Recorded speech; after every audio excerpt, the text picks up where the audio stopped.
it does say I can stop video, so if you want to turn it on. So I think we're okay. Okay, so what do you need to do? Oh, you're good now. If you want to turn it off. Okay. What time is it? Well, I need to check to see if I can stop the video. So what do we want to do with L2? I think we need to see it because I was very clear that their names, Just put, please enter your name. their name and phone number. We know I don't have special. And that if their name, their name was, someone joined the. I don't know why I need to get it. And then they'll get it. So welcome. Is everybody on board and kind of settled in for the meeting? We've all tested our audio and video. We're all good. So it's 5 o'clock and I'd like to call the meeting of the Knox County Board of Health to order. And as a first order of business, we're going to have a roll call. So Narda, are you with us today? Are you doing the roll call? That would be me. Martha, good to see you. Okay, roll call time. So Dr. Drake, Present. Dr. Gocher, Here. Dr. Hurt. Here. Mayor Jacobs. I believe you're muted, Mayor Jacobs. Sorry about that. Here. Dr. Shamia, Here. Dr. Souza, Here. Ms. Wagner, Present. and I'm here too. So Great. So we have Dr. every O'Brien, I'm sorry, Dr. O'Brien. I skipped his name because I didn't see his face.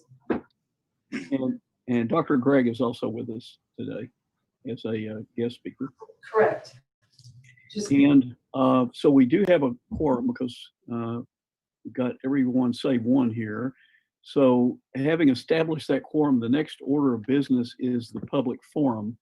And I understand that my task in the public forum is going to be to watch the clock and let our speakers know that their time has expired, and then we'll have, I guess, a little bit of time to prepare for the next speaker. And I'm looking at the image of the meeting place and I don't see anyone there. Is there anybody present or is there anybody ready to speak? I'm present. Dr. Gocher, I believe, is that Charlotte Meyer? Please come on forward if that's who you are. Very good. Good like it is. Very good. Welcome. Hello, my name is Charlotte Meyer. Can y'all hear me all right? We certainly can. Okay. All right. I'm here today to talk about the public library computers and us being able to get some of those open back up for use, especially now that the governor Lee has placed an order again for all work search on anybody that's on unemployment right now. He's putting that into effect this month in September. And so it's pretty imperative now that people be allowed to access the public computers when they don't have one at home or even a cell phone that has internet access. And so I would like to lobby on behalf of everybody in the county for that purpose, that we be allowed to bring up some of those computers. Again, you can get 4 or 5 of them up at one time in each library to start with and space them apart. Like you can have one up, then 2 chairs empty, and then another one up, and then 2 chairs empty like that to start with. And Sevier County Library, by the way, they've had their computers up since June. And right now, I spoke with them again today.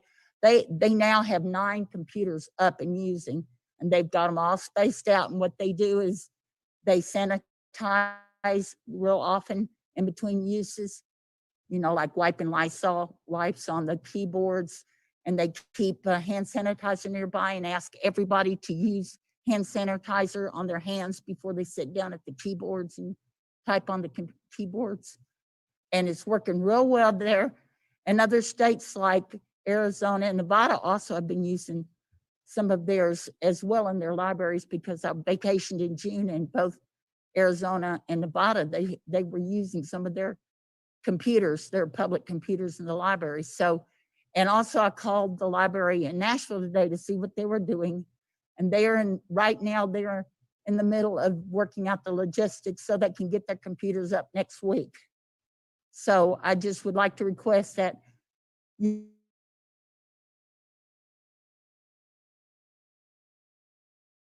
all Thank you very much.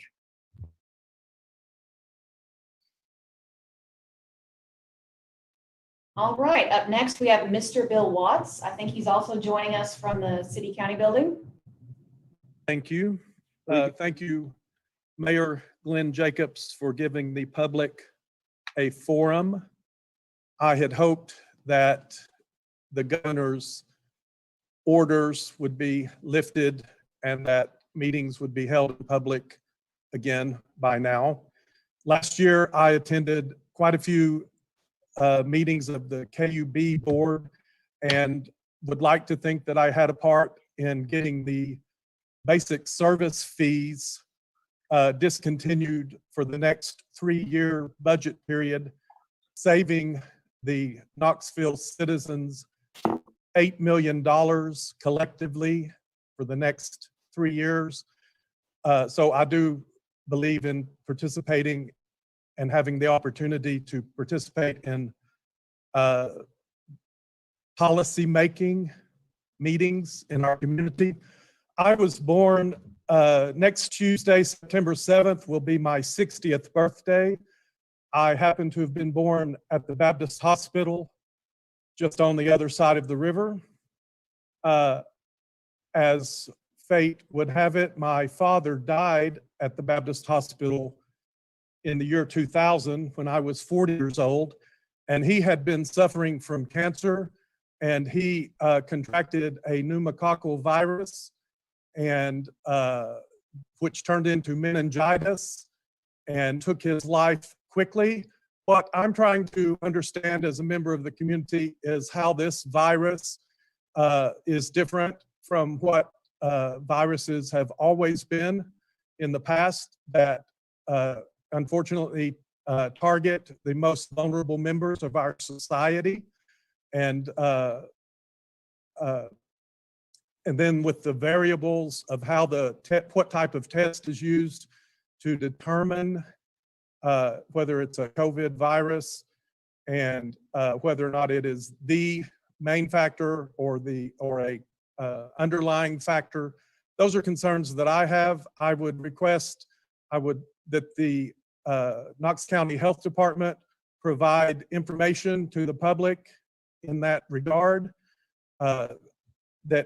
so that the public can see what causes of death are occurring and what part the COVID-19 virus plays in those deaths, according to the death certificate for each death that has occurred and each death that will occur that is attributed, related, linked, connected to the COVID-19 virus. Please make that information readily available to the public so that they can understand what's going on with this virus in relation to what has happened in the past. Thank you. Are All there right. any other speakers before us? Yes, up next, we have Zach Neighbors. He's joining us via Zoom. Okay.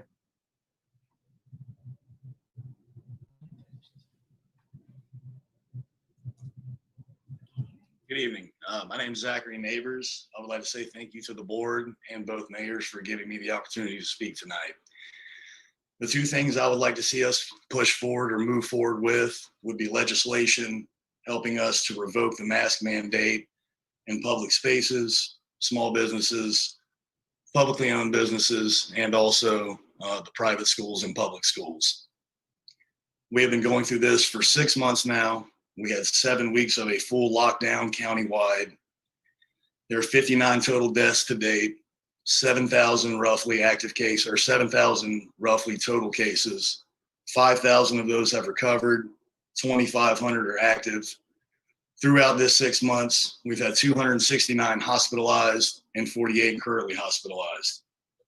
But we also have roughly 500,000 people that live in this county that have to wake up tomorrow with a purpose, with a job, with commitments, not only to themselves, but to their communities and also to our children.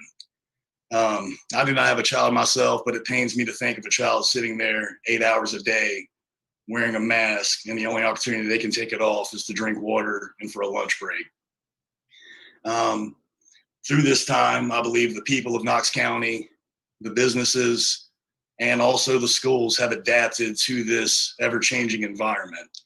We have given everyone the opportunity to go online. You can buy all of your basic necessities online through Amazon or Walmart. All the schools have gone online as far as allowing children to have Chromebooks, access to virtual schooling.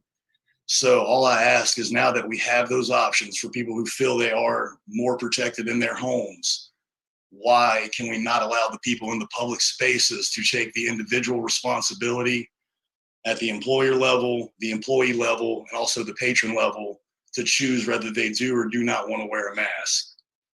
I believe we're forcing the employees to play the role of cop when it comes to enforcing the mask rules and regulations. And I do not think that is fair to the employees.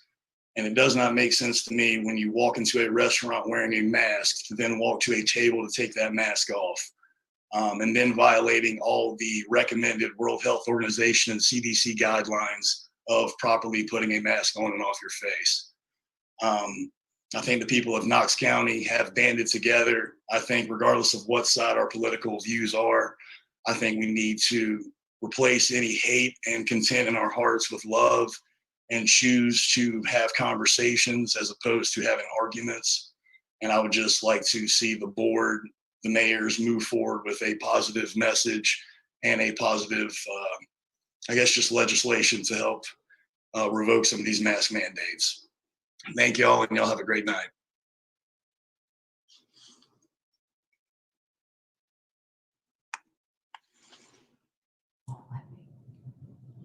All right, thank you. Up next, we have Kevin Hill, who is joining us via Zoom. Mr. Hill, before you get started, I just want to make note, I'm the note taker this evening, so I'm listening, but I'm also taking notes for the meeting. So I apologize if I look like I'm not paying attention. I really am. Understood.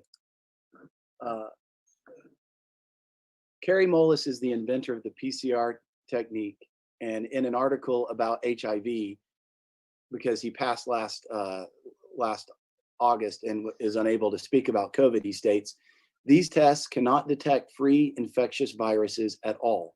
They can only detect proteins that are believed in some cases wrongly to be the unique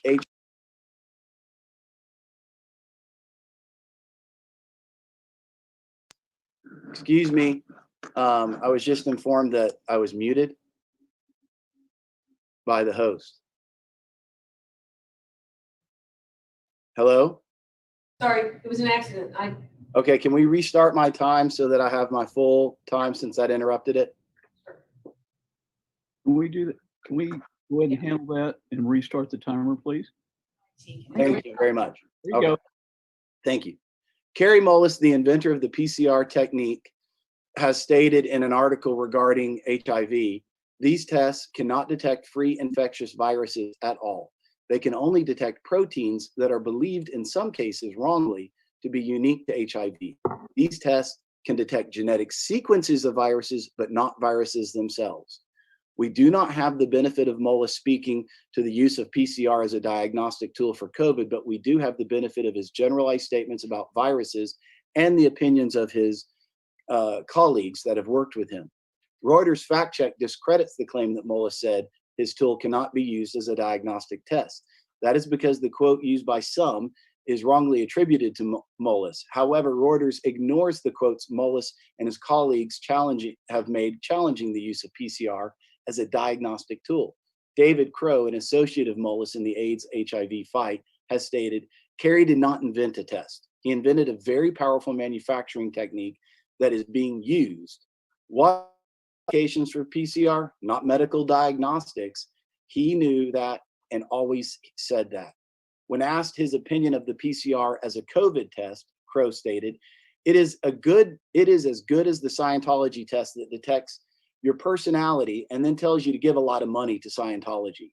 The only difference here, this is my words, is this test tells the federal government to give another $166,000 from the CARES Act to a Tennessee hospital. Yet here we see that against the better judgment of Mullis, who won the Nobel Prize for the PCR technology, the world is using his process as a diagnostic tool. We do know that the PCR is a process dependent on amplification of the genetic sequences. And if the amplification is too low, no one will test positive. And if it is too high, then everyone might test positive. This is a test that currently has no universal standard for amplification. Furthermore, according to Koch's postulate, you must have a purified virus to attribute it as the cause for a set of symptoms. As to date, there is no record of purification of the SARS-CoV-2 virus by any researcher in the world. And when asked about this fact, an author from each of the relevant studies has admitted they do not have truly purified samples.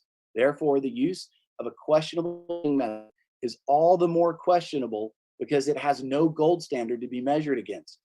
There has been much said about the scientific standards of this board. Please explain why you reject the opinion of the Nobel Prize winning inventor of the PCR technology and depend on an unscientific process to jeopardize the economy of Knox County. We haven't even discussed the fact that now we've demonstrated a 73% better success rate and fatality rates in countries that use hydroxychloroquine versus countries where our medical establishment refuses to allow that treatment to be widely distributed to the citizens.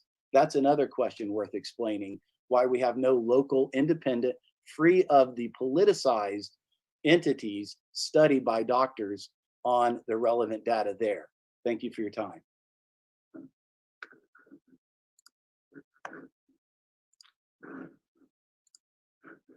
All right, up next, we have Brian Bonnyman, also joining us via Zoom.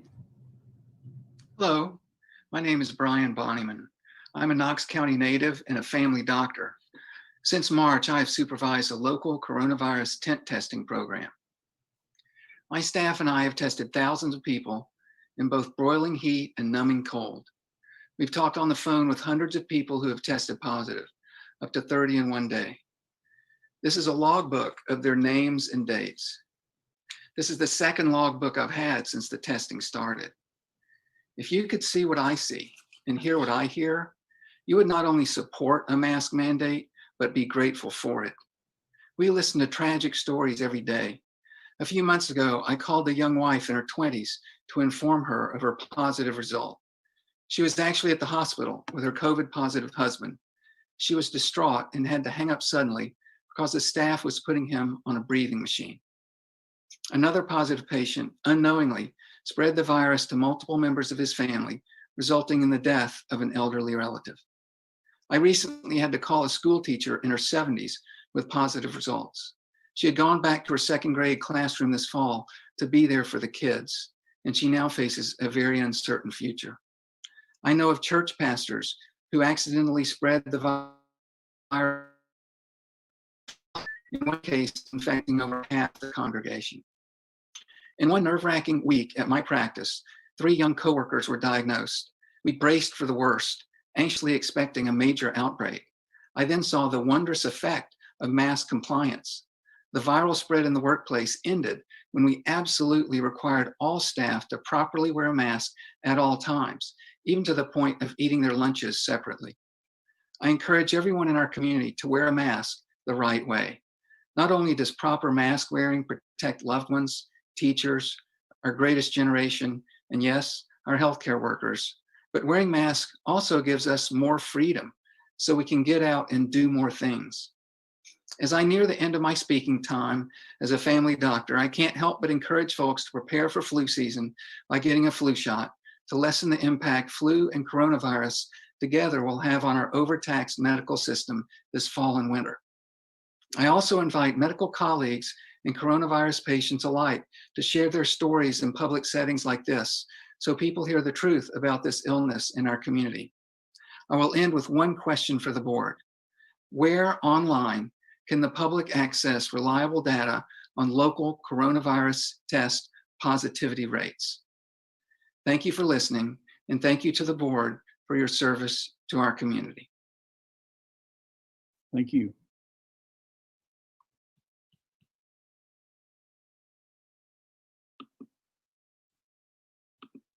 All right, next we have Ms. Purvis also joining us on Zoom.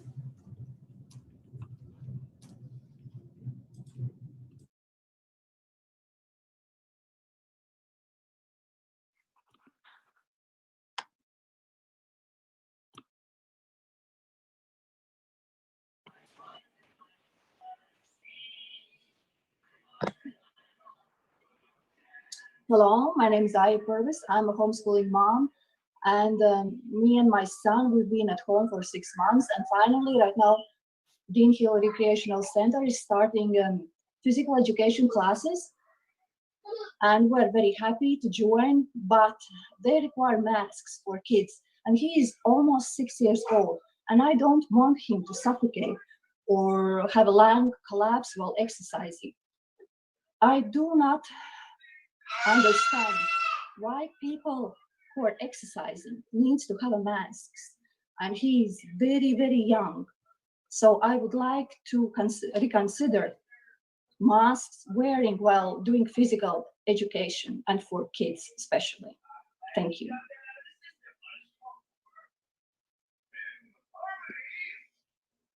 Thank you. Thank you. All right, next we have Elizabeth Murphy also joining on Zoom.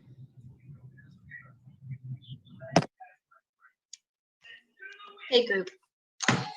On January 28th, Dr. Fauci said, in all the history of respiratory-borne illnesses of any type, asymptomatic transitions have never been the driver of any outbreak. I dug into the literature concerning face masks and was shocked when I read Neil Orr's study published in 1981. Dr. Orr was a surgeon at the Severagals Surgical Unit. The surgeons and staff there decided to see what would happen if they did not wear masks during surgeries.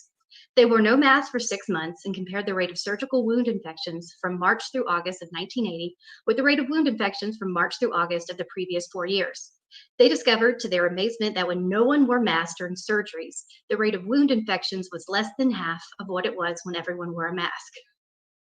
Their conclusion, it would appear that minimum contamination can best be achieved by not wearing a mask at all, and that wearing a mask during surgery is a standard procedure that could be abandoned. Amazed by this, I dug in further, and it became clear that the studies conducted in the past 45 years have been consistent. Masks are useless in preventing the spread of disease, and if anything, they are unsanitary objects that themselves spread bacteria and viruses. Ritter, in 1975, found that the wearing of a surgical face mask had no effect upon the overall operating room environmental contamination. A review by Skinner in 2001 concluded that the evidence for discontinuing the use of surgical face masks would appear to be stronger than the evidence available to support their continued use. Bali did a systemic literature review in 2009 and found that no significant difference in the incidence of post-operative wound infections were observed between masked groups and unmasked groups. Dazhou et al., reviewing literature in 2015, concluded that there is a lack of substantial evidence to support claims that face masks protect either the patient or surgeon from infectious contamination. I could keep going, but I think you get the idea. With the knowledge that asymptomatic spread is virtually non-existent and that there are decades of peer-reviewed studies showing that wearing a mask is nothing more than a placebo effect on the public to feel safe, why do we have Dr. Buchanan saying yesterday that we'll be wearing face masks for the next 6 months? I assume she means that this board will mandate masks until a vaccine is ready, completely disregarding that no RNA vaccine has ever been successfully and safely developed. No animal studies are being done, and the manufacturer of the eventual COVID vaccine will be legally immune to any injury or death. I beseech anyone here who is listening to take off your mask and never put it on again. This board has no power over you. We are sovereign beings. If there truly was a pandemic, then no face mask mandate would be necessary. Folks would be fearful enough to wear one if they so chose. Instead, this board has shown that they have chosen to use their unelected position of power as a way to control the public at large. They have bought into shoddy science and an agenda I can only speculate on. Having a curfew is about control, not safety. It may pigeonhole me as a conspiracy theorist to mention Agenda 2030, but we are seeing it play out in front of our eyes. This board has overstepped numerous boundaries, and I'm here to ask you tonight to undo what you have done. We are watching, and there are more of us watching every day. We will not be silent, and we're not obeying.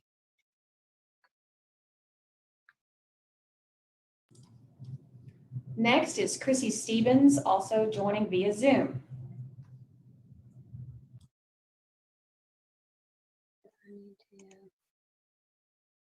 Hi, my name is Chrissy Stevens. Thank you for this opportunity to speak to you all. I'm here as a representative of the people across this county that for religious, medical, physiological, and psychological reasons should not, cannot, and will not be masked. I do not wear a mask, not because I'm anti-science, not because I'm uncaring to others, not because I'm better or smarter than others, and not because I think the COVID virus isn't real. I do not believe that I'm above the law or mandate in this case. I believe that I am and should be protected by established laws. I'm blessed to be a citizen of this county, this state, and this country, and as such, I have rights and civil liberties afforded to me by many laws, such as the Civil Rights Act of 1964, Section 201, the ADA, and Tennessee Code Section 4-1-407. Those laws and others protect citizens' rights to not be discriminated against for multiple reasons that include, but are not limited to, race, color, age, gender, sexual orientation, religion, medical disabilities, and the like. A business owner cannot make store or company policy that violates established law.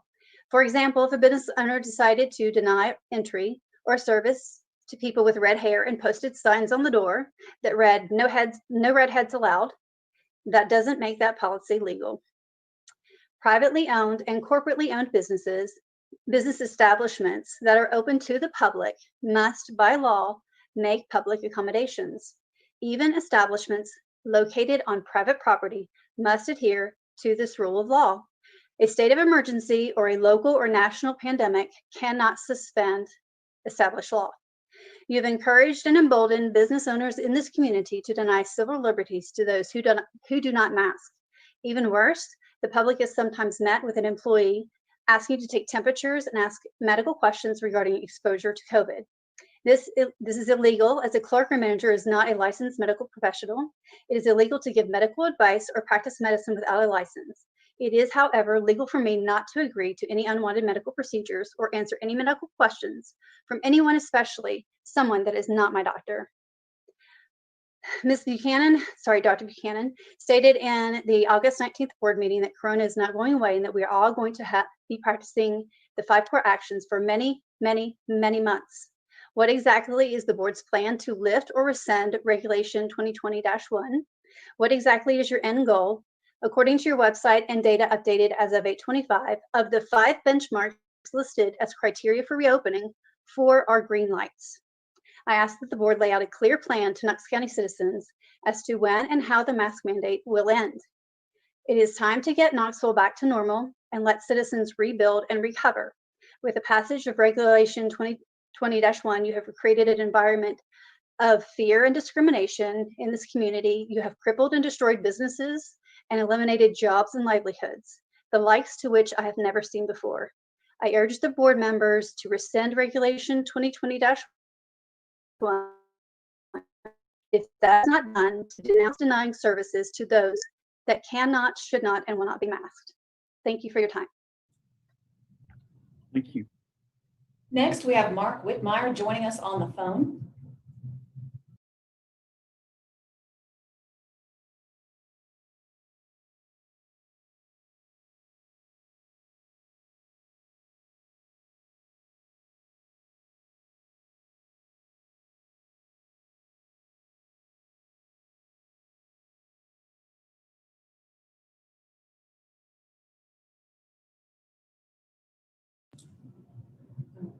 Yourself.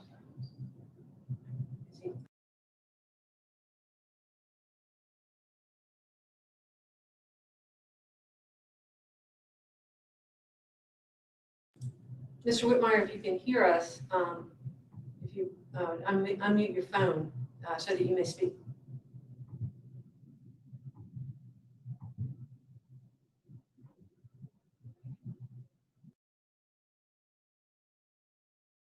Jimmy stepped out trying to call me.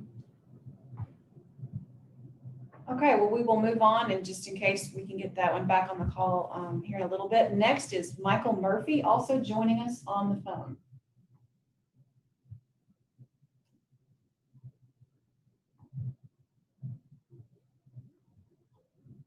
I think I don't have access.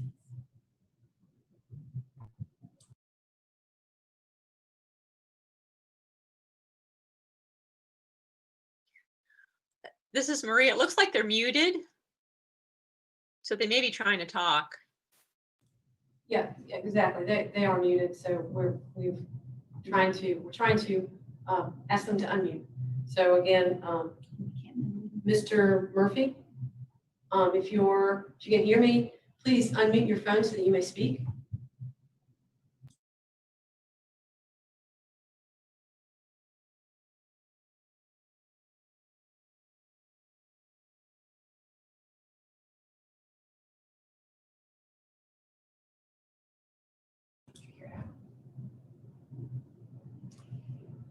Oh, he's coming back in.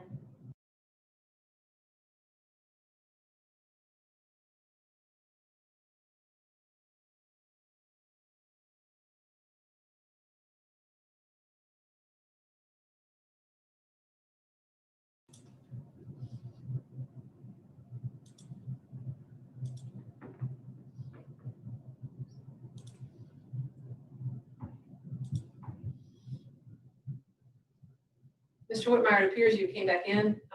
If you could unmute your phone so that you may speak.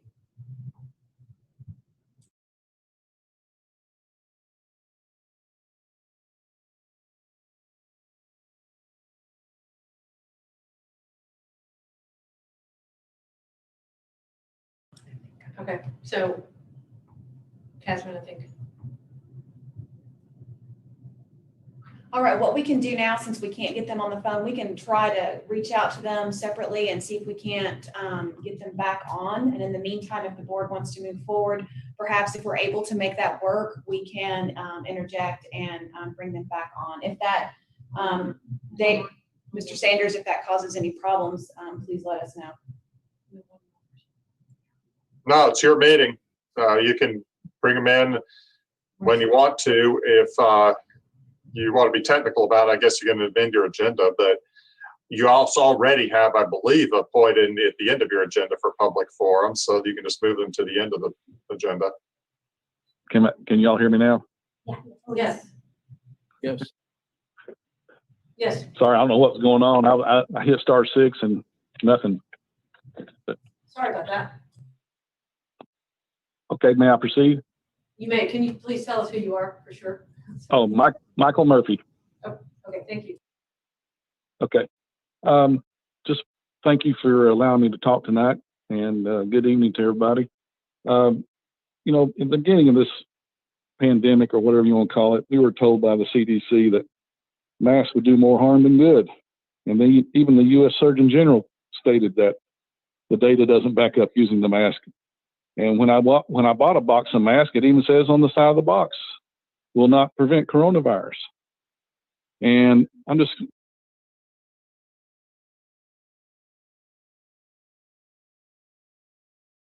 you know, I've been quietly just watching. I try not to watch the news media because I found it real quick that they're presenting a slanted message. And so I went to alternative media and then talked to different doctors. And apparently, I apologize if I repeat information that you already know, because I know that you all been deluged with a lot of information. But this pathogen is even less deadly than the flu virus and the SARS virus, and apparently it's got a death rate of 0.044%. I rounded it up because the actual number is 0.0039%. And I agree that even one death is too much, but to shut down the world's largest economy on a pathogen that's got a very, very minuscule death rate is just boggling to me. And to shut down small businesses and mom and pop operations and shut down the schools. I mean, the kids are out here suffering. I mean, I won't say physically suffering, but mentally suffering, because they need to be with their peers and being in the classroom and learning.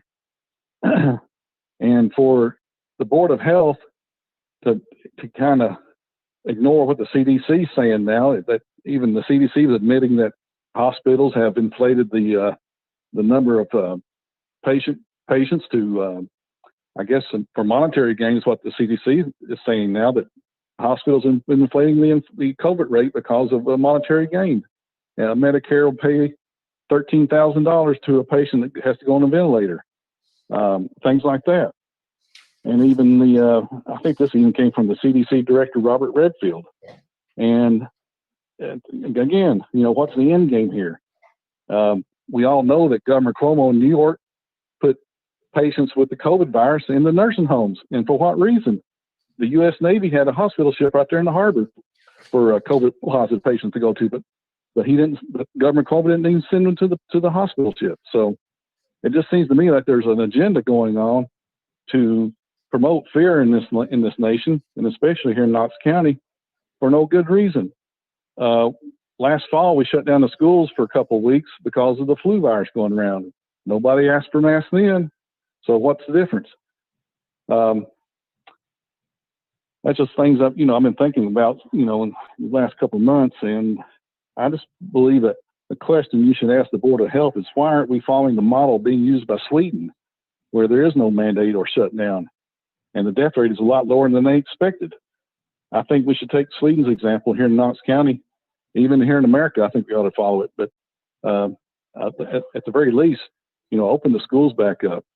I appreciate your time and hope I've been some help to everybody. Thank you. Thank you. All right, next we have Marcy Yaden joining us on Zoom.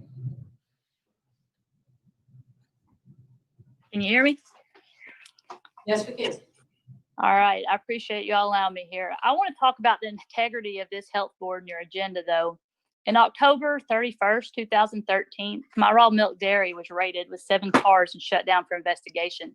A week before this overpaid raid, I got a call from Marty Buchanan telling me that we had positive sampling. And when I asked for proof, it couldn't be provided.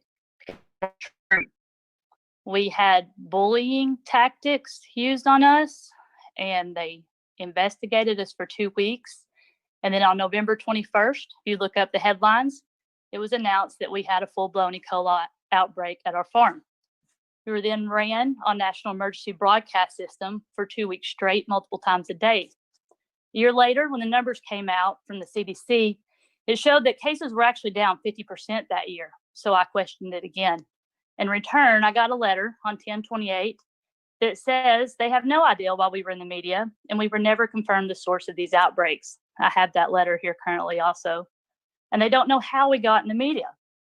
So I want to know who alerts the emergency broadcast system, because I'm pretty sure it's not just a public person. So if the deal with my farm was to keep people safe, afterwards there should have been something put in place, some new safety protocol, and that was never happened. It was just a smear campaign. So I bring this to your attention today, knowing that I was lied to further his agenda to ban raw milk. And I want to know why the current numbers are not being looked at against our population now. I understand in the beginning, we didn't know. Shut down, try to keep everyone safe.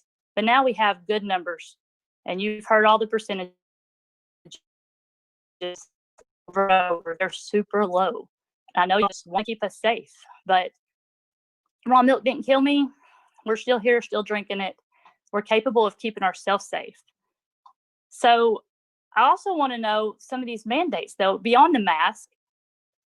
How is not having a drink after 10 o'clock keeping me from catching COVID? How is putting restaurants at a half capacity, but then on the flip side, having everyone run through one side of the store so you can count them? It's counterproductive. The first one spreads people out. The second one packs people in.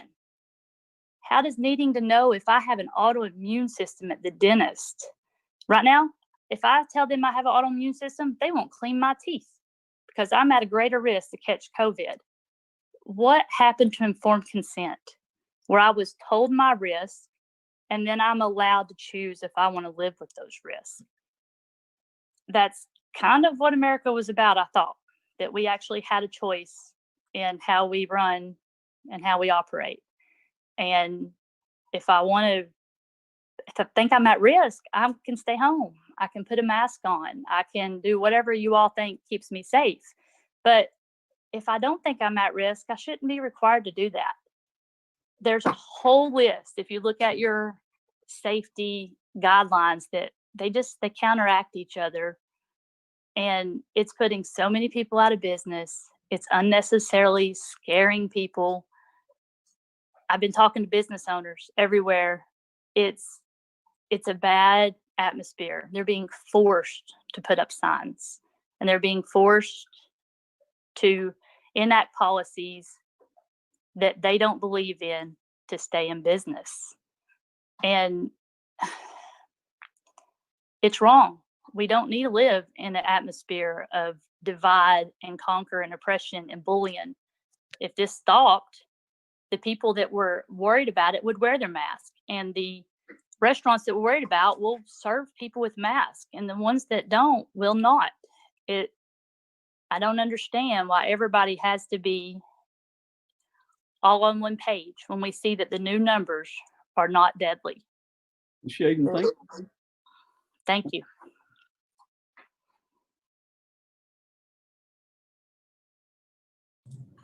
All right, I think we're going to try again with Mark Whitmire. I believe we have him on Zoom and on the phone. So let's try that again. Yes, can you hear me now? Yes, we can. Thank you. Okay, perfect. Yeah, the phone wasn't quite working out. All righty. Well, I wanted to address you today about our county's handling of the coronavirus and the situation that the current edicts of the Board of Health have placed us in. I'm speaking to you as a former healthcare worker for a biomedical company which specialized in infection control and prevention. I'm speaking to you as a former student of the sciences in biochemistry and molecular biology. I'm speaking to you as a former member of the U.S. Army Medical Corps, and I'm speaking to you as a small business owner and as a son of two parents who sit right in the danger zone for the worst effects of this virus. So I thoroughly understand our circumstances. Most importantly, I'm speaking to you today as a concerned citizen who has seen the effects of the well-intentioned mandates go awry. Pardon the phrase, but the cure in this scenario has been worse than the illness itself. Since this period of the pandemic began in our region, more businesses have been shuttered than people have died. Out of 470,000 citizens in our county, we have regrettably and luckily only lost 59, while roughly 3/4 of the cases have been in people below the age of 50. Only 5, a mere fraction of the 59 deaths, have been in people below the age of 44. This is according to the data on the Knox County Board of Health's website itself. This is also taking into account the fact that many people are already not following the mandates given. Mask wearing has devolved into being perceived as an identifier of political ideology. I have witnessed people berated for not wearing a mask, even though that person suffered from a disability that prevented them from wearing one. This has happened despite the Board of Health's specific exemption to mask wearing that was given for medical conditions. Shutdowns and fear of the virus have driven income shortfalls. More and more industries are being affected. Small businesses have suffered exponentially compared to the general population. I personally have seen my own business slow significantly in the past few months, and like a lot of other self-employed folks, I cannot draw an unemployment check. If I don't work, I don't eat. I understand that you're in a tough position, I do. But I also understand that sometimes, though we may not like it, life happens, and this virus is just part of life. Luckily, the coronavirus is not nearly as bad as we initially thought. The mandates may have been warranted at first, but now they are unnecessary and cumbersome. They have outlived their usefulness. I believe that the time has come to move from the realm of mandates to recommendations. Businesses should not be held accountable for the actions of their customers. Businesses should not be forced to close. We must let the people decide how to handle the virus in each of their own lives as individuals. We are a free people and we must continue to live as such. We must keep our economy going. We must allow for our citizens to make decisions for themselves. We must stop the needless division created by these regulations. So I implore you, end the fear, end the division, end the mandates, rescind regulations 2020-1 through 2020-5. Please use your position to help guide people, not order them. We will have far better results and a more peaceful society that way. I trust my neighbors to make the right choices. I hope that you will as well. Thank you very much for your time. Thank you.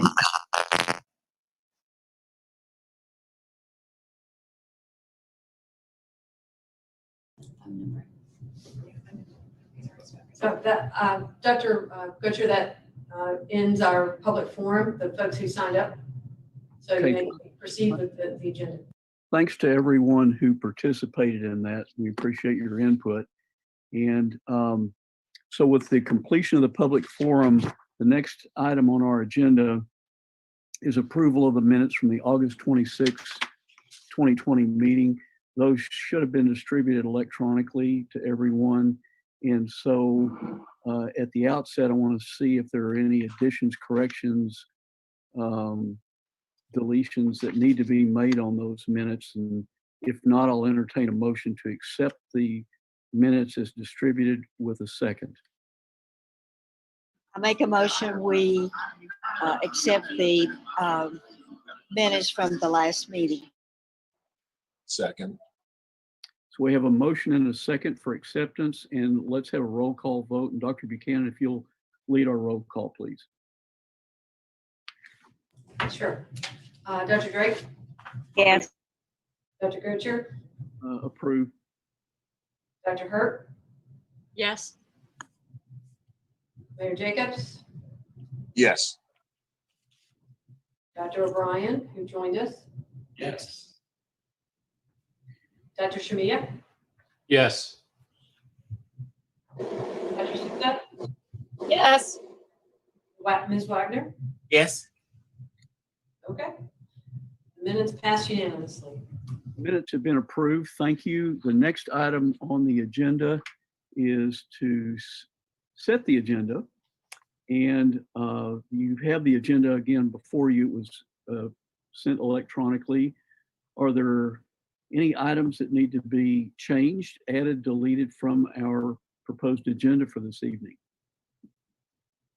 This is Maria. I'm not sure this is something that needs to be added to the agenda or if it just comes under other business.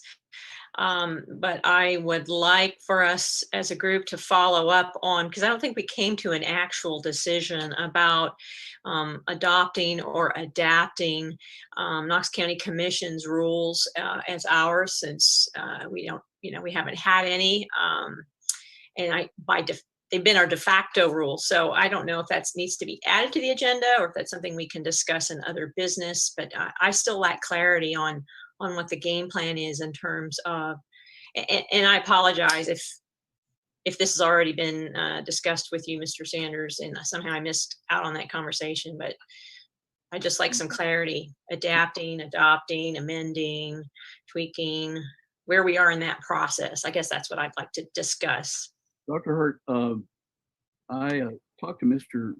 Sanders about this particular item, and we felt that probably under other business as a matter of initial general discussion, so that we can sort of distill our thoughts on it before we come up with some final recommendations, probably to be looked at the next meeting, if that's okay. If that's kind of the will of everybody, we can keep that in other business unless somebody specifically wants to pull that up. But it's probably preliminary to come up with a concrete recommendation because we really haven't discussed it as a body to speak of.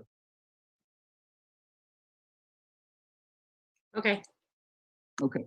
So again, back to the setting of the agenda.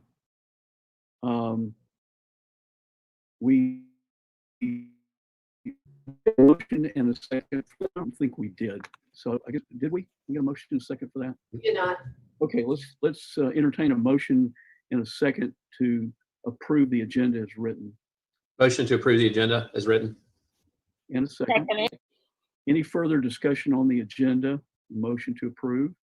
If not, Dr. Buchanan, if you'll go through that roll call once more for us, please.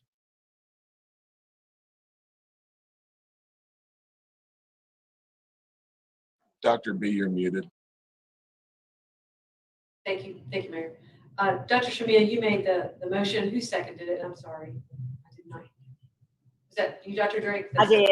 Okay, thank you. Sorry. We'll begin the roll call. Dr. Drake? Yes. Dr. Gocher? Yes. Dr. Hurt? Yes.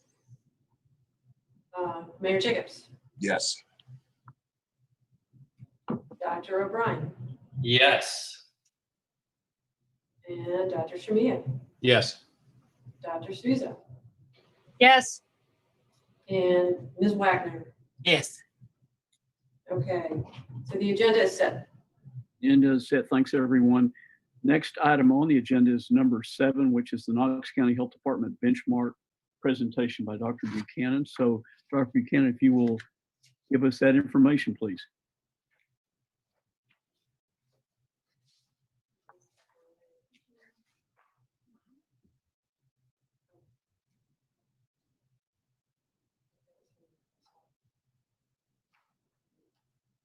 One moment, please. I'm just looking for my notes that I had with me when I came in the room, and now I can't find them. So I'll play for you. bear with me. Okay. I think I can get through most of it. You got them? Thanks, Judy. Sorry. I apologize. Okay,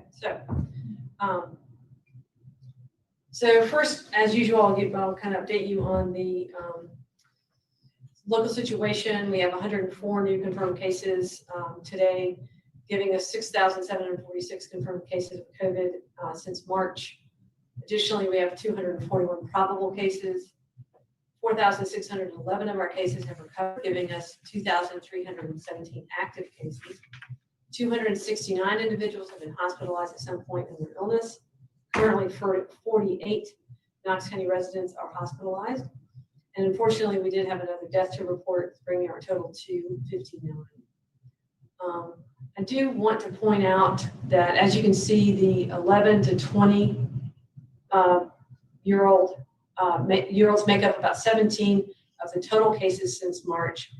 However, when we compare this week to last, they actually make up 36% of our new cases, which is a 158% increase just in that age group since last week. So that's very notable.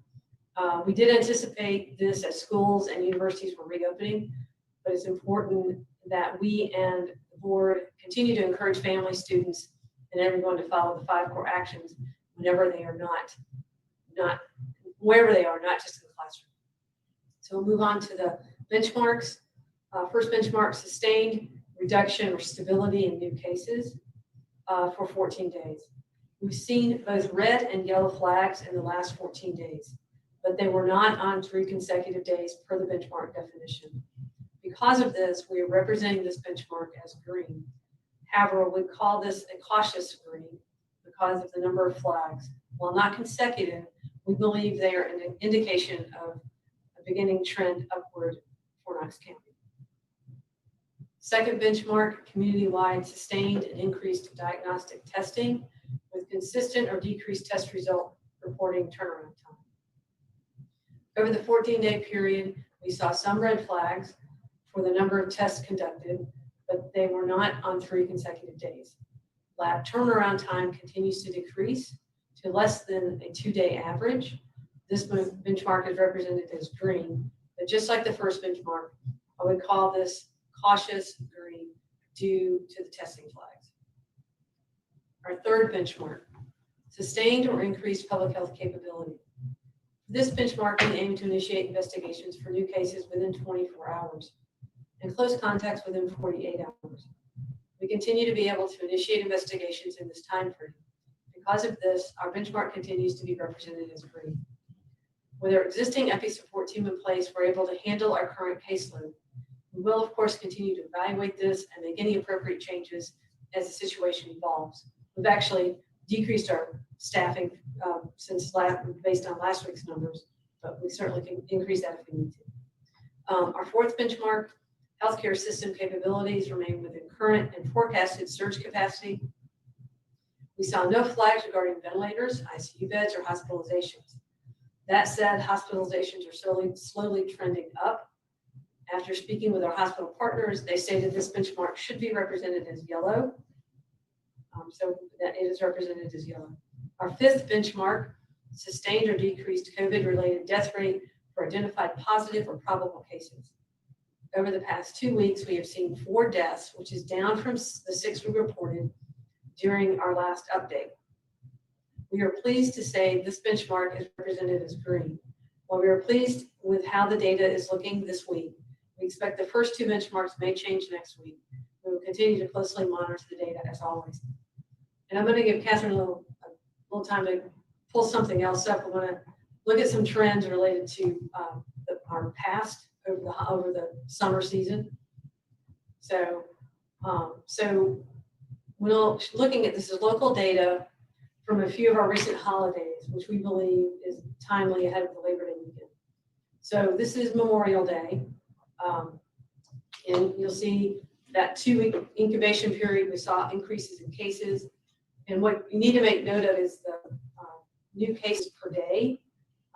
The range for the new cases per day on this one is up just to 25. So if you remember back in May, our cases were pretty low and we were kind of just creeping up. And this is where we kind of started to see the increases. Next is following Father's Day. And you'll notice again, the range has increased quite a bit, up to 100. And you'll see that after that 14-day incubation period, our cases certainly went up after Father's Day. And then if looking at the 4th of July, and again, you'll see that the range has changed up to 160 cases per day. And again, we saw a little bit of a spike after 4th of July. And I just think that's a reminder for all of us that with the Labor Day holiday coming up, we all need to be very diligent about practicing 5 core actions and, especially in those arenas where we feel really comfortable, like with our families and friends, we need to remember to continue to practice those. So any questions about the data or the benchmarks?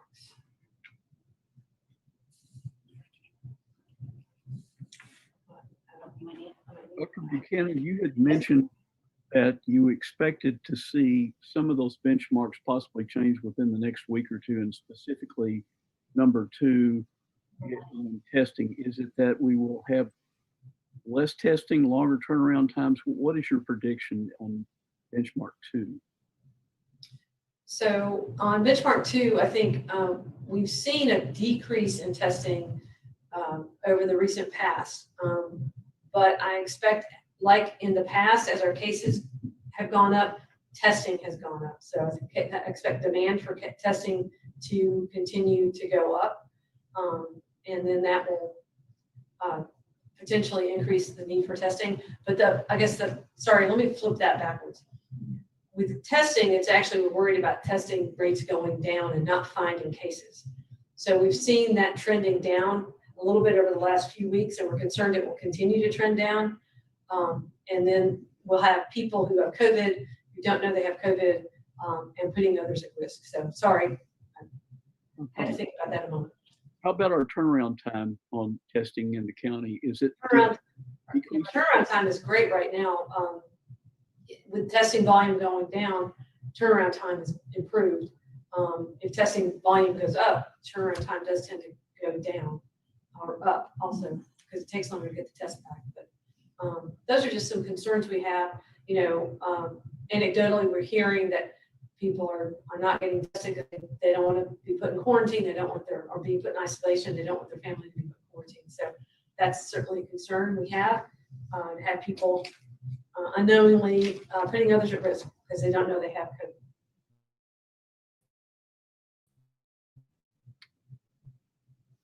Thank you for your report.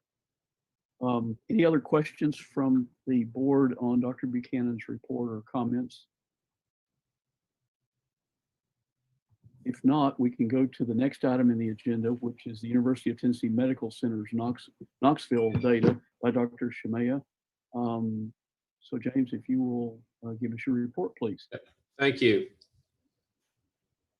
So as tends to be the case, I think this will tell a consistent story. I do have a few specific things I want to point out. So next slide, please. So this is kind of old news at this point, but both in the county and the Knoxville district, we continue to have a strong correlation between hospitalizations and new cases diagnosed. And so nothing specific to point out there. Next slide, please. So the new cases diagnosed And again, as always, this just moves toward the hospitalization piece. Here you see that in Knox County, we did cross that 6,000 point. This time it took us 13 days to get from 5 to 6,000 cases, which was longer than the 11 before. Across the district, it is more level in that kind of 5-day range to get to that next 1,000 cases. Next slide, please. I think this is more notable, though. I want to stop here for just a moment. And so there you see in Knox County, where we had that peak week of 889, and then the fairly abrupt drop to 665. And the decline had slowed, and now we've started to go back up. Now, you know, I suppose this is potentially newsworthy, but it's not that we've dramatically gone back up, but I think it's very safe to say that the decline appears to have stopped. The other thing I'd point out on the right is you see that in August, even with that decline, we had almost an identical number of total cases as we did in July. The district shows similar data. It's also seemingly leveling off. Next slide, please. So this is our doubling day growth rate, and we have shown this before.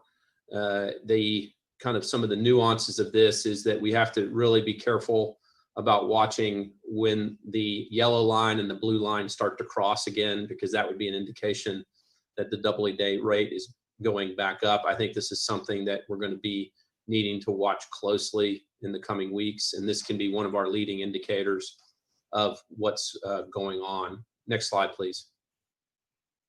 So I've shown this before, and this just compares the trends. Shelby County has been somewhat erratic. Davidson County has had a very smooth decline. I mentioned that Hamilton County was ahead of us on a few things, and they were increasing, but I think it's safe to say that they're unstable. And then, of course, what I've already shown you about Knox County. Next slide. So then all that builds up to hospitalizations. And similarly in Knox County, there was that very abrupt decline, and then a more steady leveling off. And based on what we're sensing, and we're still having that community-wide capacity call among all the systems, we're doing that 3 times a week just to check on each other. And our sense is that that's potentially increasing, with the district, again, kind of lagging behind on that. And so those are new hospitalizations. Next slide, please. So this is, I want to spend just a moment here. So the census is the number of patients hospitalized on a given day across those counties. And what you see there at the end, I've mentioned just about at every meeting that some of the jagged nature of this can be related to when not all the data is reported on a given day. So this is really valuable for trending over a period of days and not any one given day. But that 125, I believe, represents 4 steady days of increase in hospital census across the district. So certainly not back up to that 185, but you know, a lot of this is about anticipating trends as we think about decisions. And as I've said every time, wanting to set the stage to make data-driven decisions.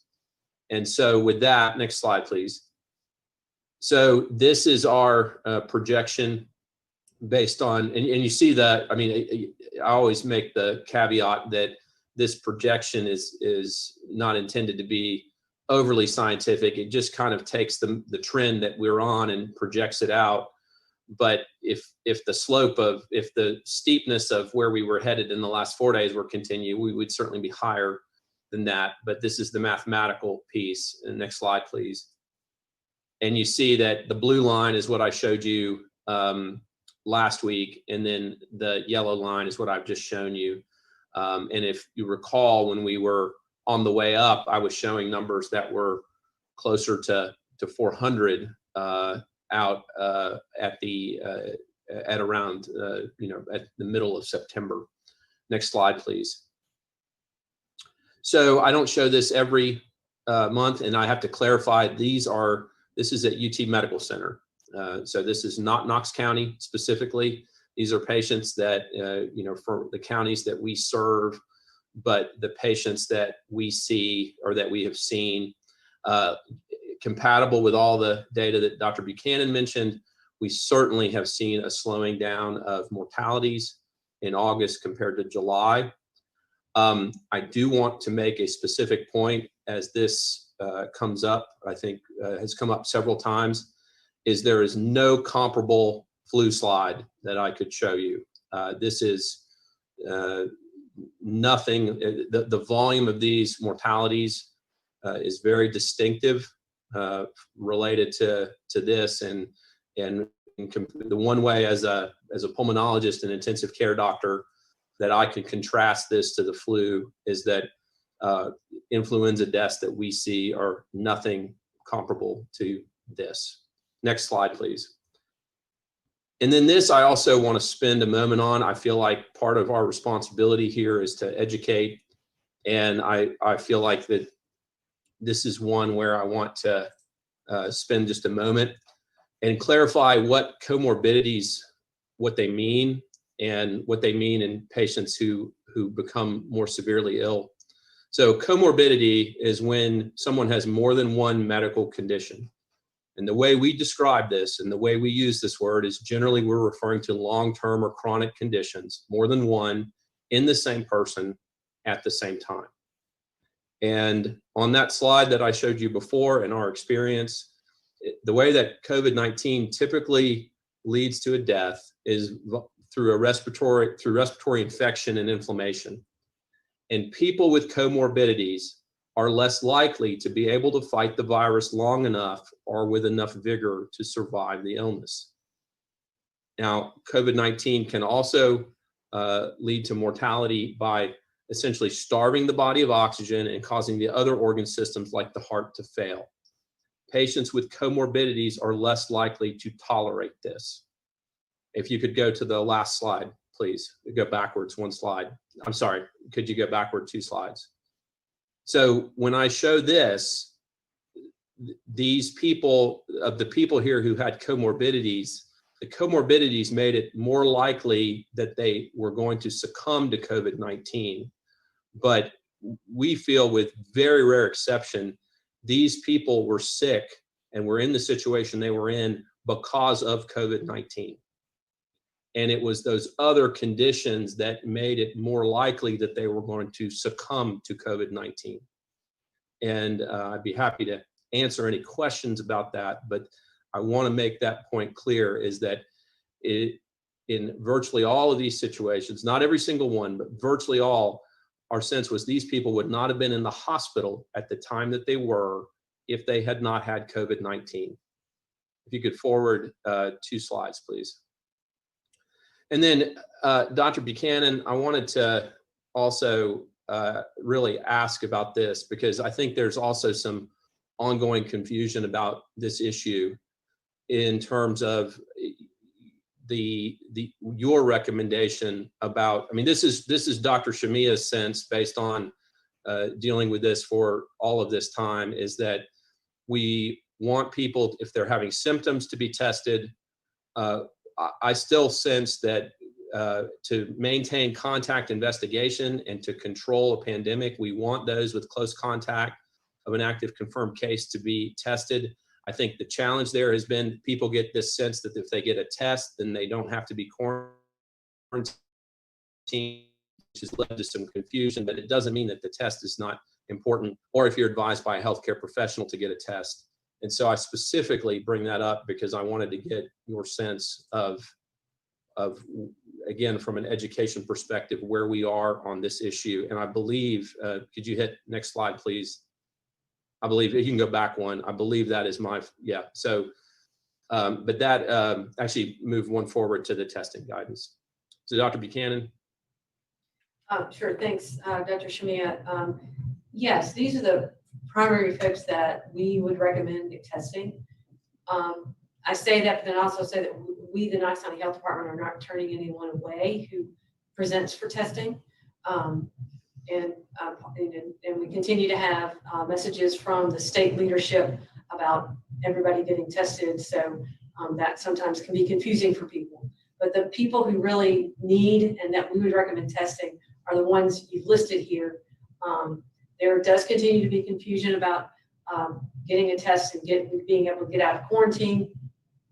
You can't test out of quarantine.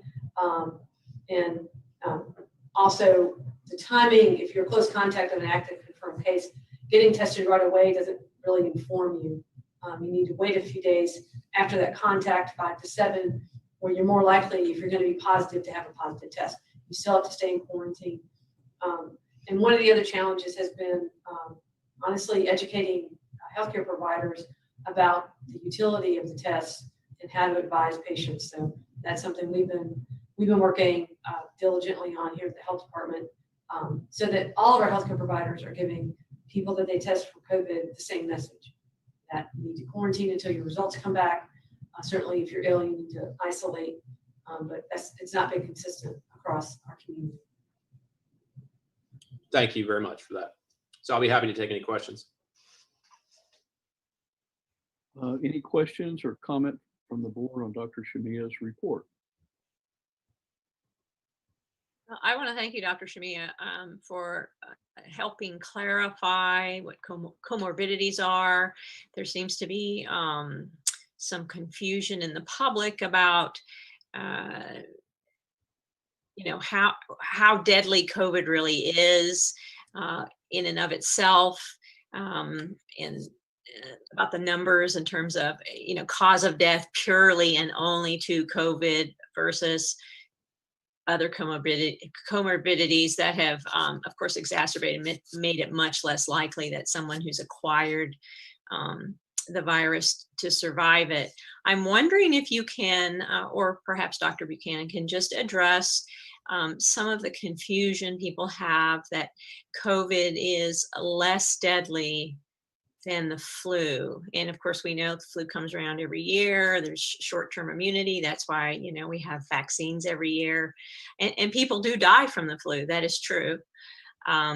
I wonder if you can just address that, because you touched on it in one of your slides about there's basically no comparison in your experience as a pulmonologist, and you see the sickest of the sick people. So if you could address that or shed some light on the difference between the two and how deadly one is versus the other. So I can start on that, and then Dr. Buchanan absolutely can hand off to you.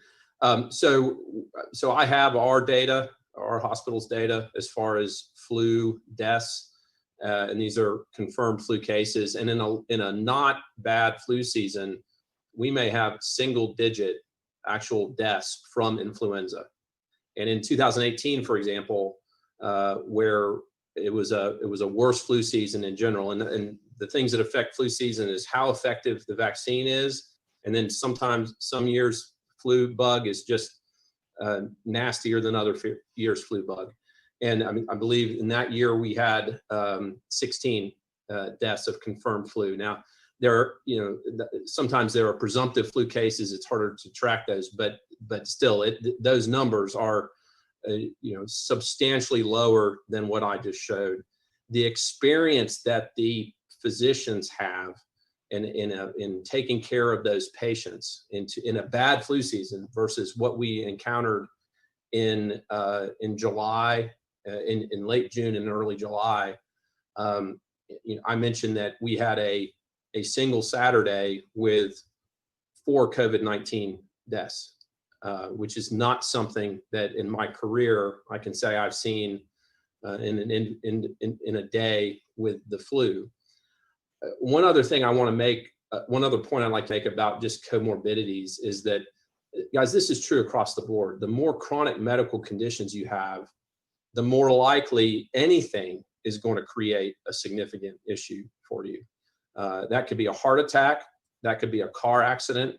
So that's not unique, but still there's that inciting issue that leads to people being sick. And so what seems to be the case with COVID-19, though, is it's just very significantly, it tends to have a predilection to be more severe in those people both based on age and based on number of comorbidities. So Dr. Buchanan, I don't know if you have anything to add to that from what I'd said. I really don't. I think that's a real summary from somebody who's in the hospital caring for these patients. We certainly can find the data on the rates of deaths from COVID versus flu, but you have Dr. Shamia here who's been practicing for years and can speak to that experience and what they're seeing. And what he's seeing at UT is not unique to UT. They're seeing it across the community within COVID patients. And I'm hearing similar things from his colleagues about how it's really challenging to care for these people, these folks, and that they really can get sick rather quickly. So it is a rather lethal virus that can cause some significant respiratory distress and illness.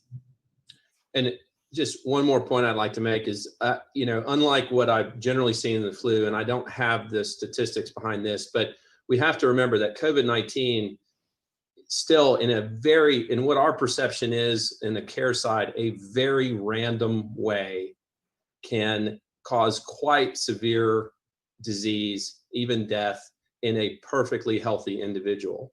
And while the flu can do that, I'm not saying it's impossible, that's just not something that we may go, a period of years between when we can see that. I'm talking about my own clinical experience and hospital experience between when we see that related to flu. And so, that's something that has left an impact on us, is to some extent the randomness of where, those people who don't have all those comorbidities, who didn't fit that classic picture. It doesn't seem like there's a rhyme or reason to why necessarily those particular people became so sick.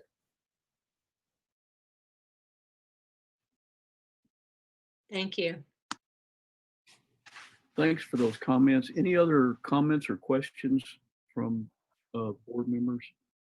I just have a quick comment. I'd like to thank Dr. Shamia, people at UT Medical Center, and all of our hospitals who have worked so well together. And just thank you guys for doing that. I don't think that's true across the country, of the hospitals coming together and working like they have here. So you guys have done a wonderful job. Thank you. Well, thank you for saying that. And I'd just like to thank all of our hospital partners, because it's truly been, just the level of collaboration, even just getting on these calls several times a week, just to check on the remdesivir status for the antiviral medication, bed status, things like that. That's not happening in every community, I guarantee it. Thank you. Thanks to everyone. If there are no further questions or comments, we will go to the educational institution presentation. And let's start out with Dr. Gregg from the University of Tennessee. If you are ready, Dr. Gregg, for a short presentation.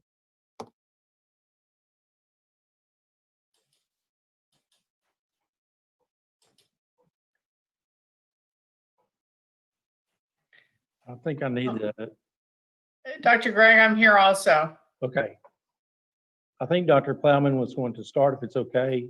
Sure, that'll be fine. Thank you for your attendance, Dr. Plowman, and go ahead, you have the floor. Absolutely, thank you. Good evening, and thanks for having me and Dr. Gregg, who has been just so invaluable to us in this process. The University of Tennessee takes really seriously the fact that we're part of our community and community. So our relationship with you all is incredibly important, and it's been an amazing partnership up to this point as we struggle with this challenge, this opportunity that's ahead of us. Dr. Gregg, as you know, is director of our Student Health Center. He's also the incident commander of our Emergency Operations Center. And that has been active since March, up and running every day. It was never designed for an emergency that lasts forever. But we're still into it. So we keep talking about that every day. But he's in regular contact with Dr. Buchanan, and we feel that partnership has helped us so much. Every decision we make is guided by the advice we get from Dr. Buchanan, her colleagues, and other public health care experts. So I want to share with you the latest data as of today And then I want to talk through how we see that. And I'll ask Dr. Greg to jump in here too with any comments. So as of today, we currently have 243 active positive COVID-19 cases. So what you see here on this chart is two things that are important to me that I'm watching every day is what's happening to faculty and staff. They're in that blue line at the bottom called employees. The green line is students, and then the total. So you see that classes started on the 19th. Students began moving in the dorms on August 9th, and you see what we expected to have happen actually. Currently, our Student Health Center under Dr. Greg's leadership tests students who are exhibiting symptoms of COVID-19. We made the decision not to try to test every single student as they came back. We encouraged students to get tests before they came back and not return, of course, if they had a positive case. But we test students who are exhibiting symptoms of COVID-19 or who have been identified as a close contact with someone who's tested. So our health center is managing that. We also receive the positive test results of students who were tested elsewhere from the county health department. So all those are in this number that you see. Members of our campus community who test positive for the virus are required to self-isolate. Residential students self-isolate in space that we have designated or at home if they live within, a close radius. Most of our students isolate away from campus, and that is because most of our students live off campus. Out of the 30,000 plus students we have enrolled, only something like 6,800 live on campus. Now, we also manage quarantine space for residential students who've been identified as close contacts or who are waiting test results. Now, I want to show you on this bar chart what you see here. Let's look at the one for September 1st. That chart shows you the number of people who have filled out a self-isolation form and have told us they are self-isolating. The green part of that bar shows our residential students, and the blue shows those non-residential students. We continue to adapt our procedures and processes about how we quarantine students, and I'm just going to say that up front. We will continue to adjust that based on quarantine spaces and other matters that affect our decisions. So right now what you see is we have 1,253 people in quarantine or self-isolation. I'm lumping those together right now. Isolation being for those who tested positive, and quarantine for those who are awaiting test results or close contact. Of those, 1,189 are students. So that is something clearly we're watching. Now, I would say the good news about the higher numbers means the students are doing what we've asked them to do, which is to report with the self-isolation form. Students and employees who are in quarantine or self-isolation, as I said, are asked to fill out a form letting us know. From there, our contact tracers, who are an extension of the county's contact tracing team, begin their work. We post daily updates on the reasons people are self-isolating and quarantining. So you can see in this chart, and all of this is on our website, but right now, 15% of those who are self-isolating have had a positive COVID test. Almost 50% are because they've been identified as a close contact. 23% have developed symptoms, and 11% are for other reasons. Maybe that's something like traveled or something like that.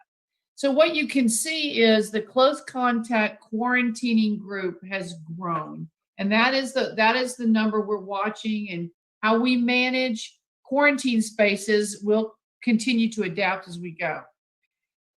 One other measure that I want you to see here and that we post is the clusters. We have identified in the last 14 days these 5 clusters. Now, we define a cluster as at least 5 positive cases that are linked together around an event, or at least 20 close contacts as a result of one event in one concentrated location. So you can see there's a common thread there. That shows you 5 sorority houses. So we've identified 6 clusters since early August, 1 related to an off-campus party, and 5 directly tied to sorority and fraternity houses. That's an area we're having to work on. Let's talk for a minute about the rise in our case counts, because you saw that sharp, steep curve. If you've been following our data, or tune in, and I invite you to do that, we have live updates Tuesday and Friday at 11:30 for 30 minutes. If you've been tuning in, you know that our COVID cases have been rising, as have been the number of people in self-quarantine and self-isolation. And again, I say this is not really unexpected. You bring all these people back together, 30,000 students, and we knew some of this was going to happen.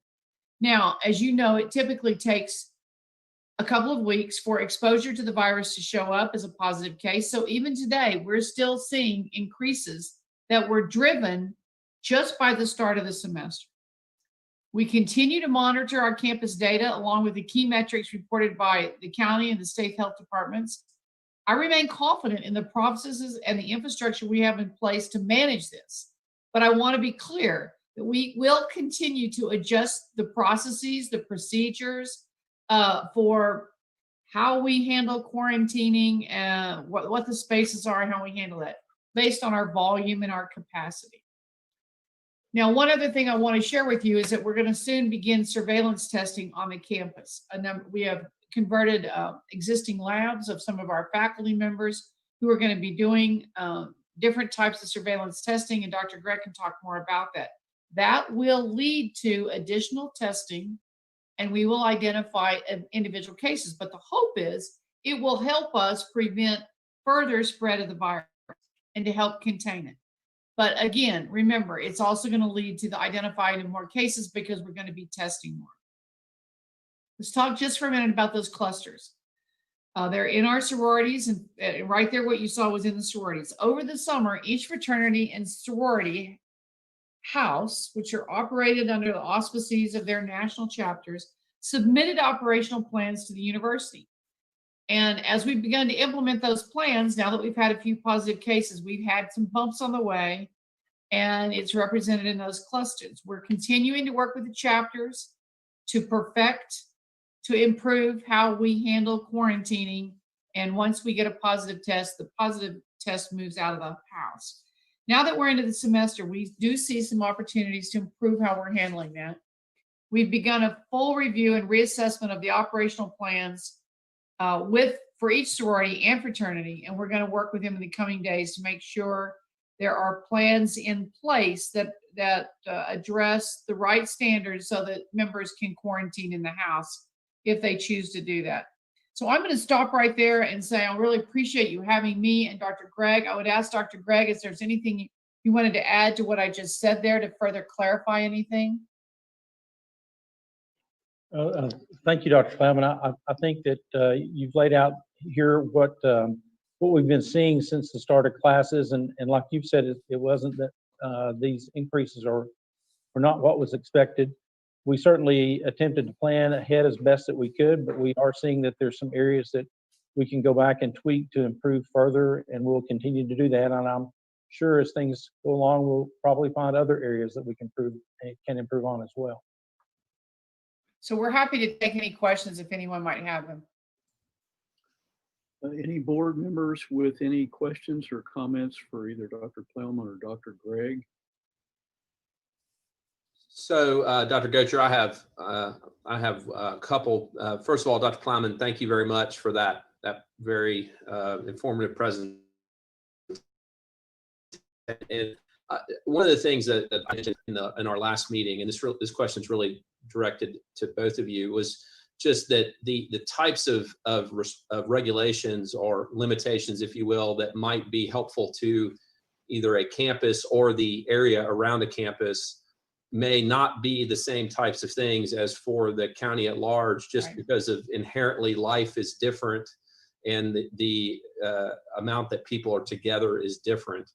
And so we discussed some of those, that's kind of inherently challenging for us because the success of the university is so important to the county, but it's one piece of the county. And so I guess my question to both of you, is there anything in particular that this board could do within the confines of what it's able to do that would help you. One example is, a gathering size number, if you will, what your right number is and what our number might be, and consistent with the Tennessee Pledge or anything else may be different. And for me, it all goes back to the 5 core actions, is that if there's a situation that inherently makes it less likely that the 5 core actions are going to be followed, that's where all these other things become more important. And so is there anything we can do to help you?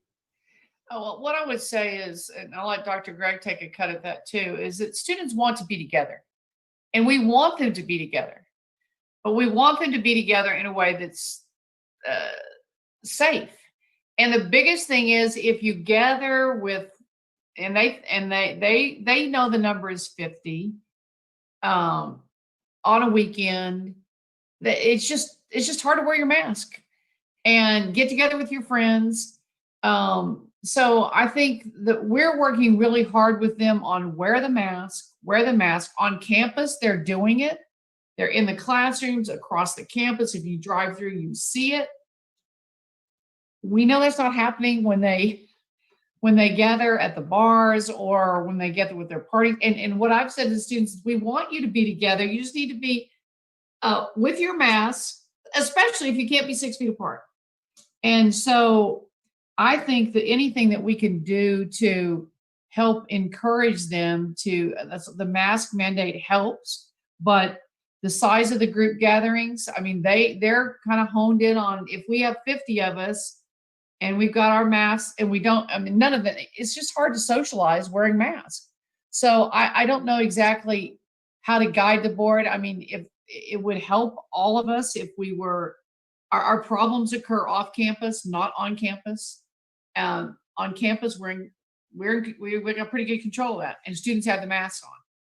So if people aren't going to wear the mask, then it seems like the staying 6 feet away from each other in larger groups would help. Dr. Greg, I don't know if you want to add anything to that.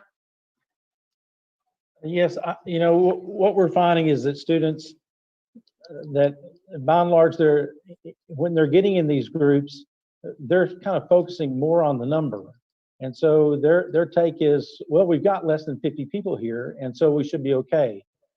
I think there's a disconnect between the size of the group and still the need to maintain that 6 feet of physical distance for less than 10 minutes, not to be within 6 feet for more than 10 minutes, and then to keep that mask in place at any time that you're at risk to breach that physical distance. And obviously, the larger that group is, the more likely they are going to be coming in contact with a greater number of people. And they do tend to focus on the number. So I don't know that for our campus that 50 limit is necessarily the right number, but I don't know that we can say specifically what that right number would be. Certainly not more than 50, but I don't know that we have the expertise to know what that number should be or where that cutoff should be.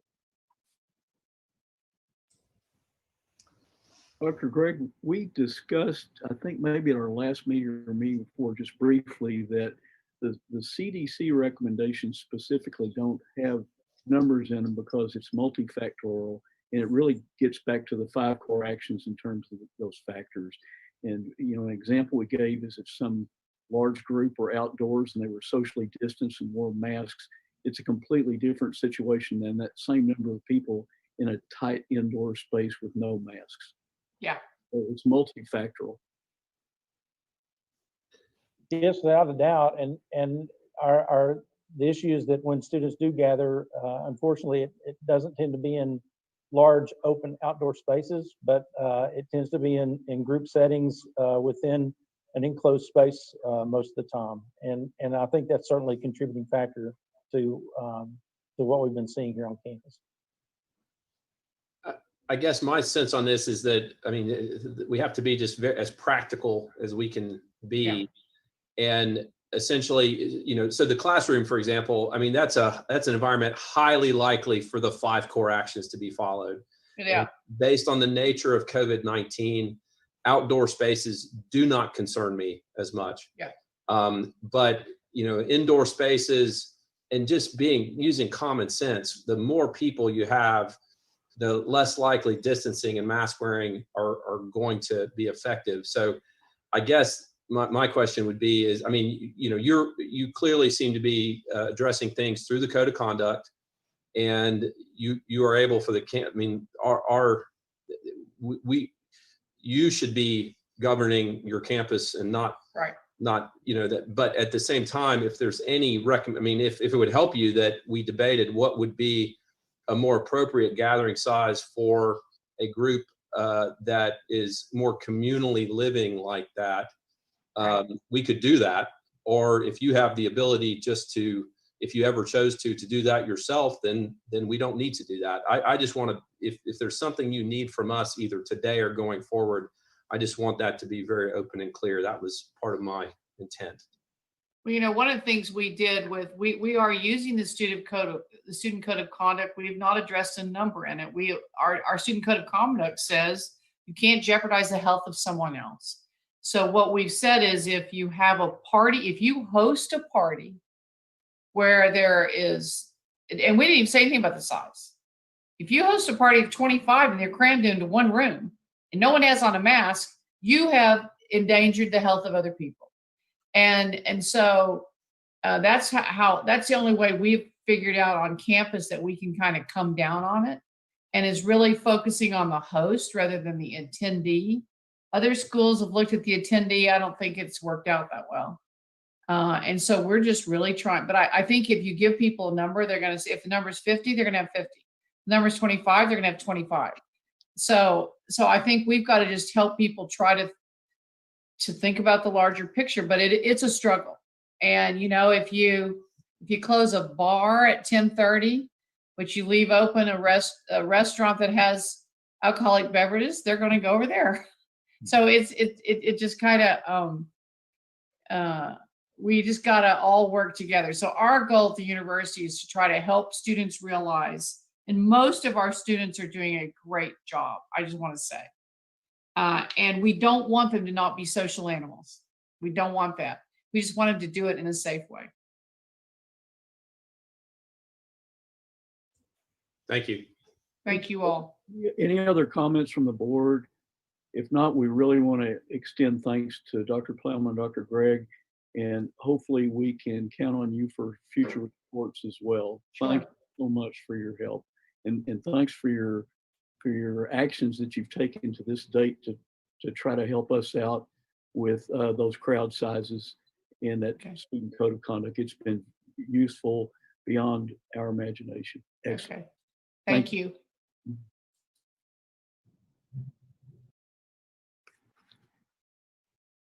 Can I ask a quick question, please, Dr. Goetzer? It's actually for Dr. Buchanan. Yes.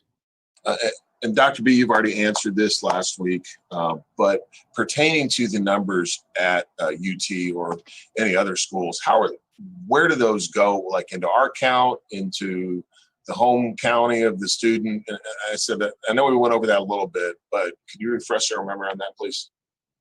Sure. So students that are attending UT and living in Knoxville or Knox County while attending UT go into our counts. If they go home because they get sick, they will be transferred to that jurisdiction. Or a staff member would do the same. So it's the jurisdiction where they're living, that's where their case counts.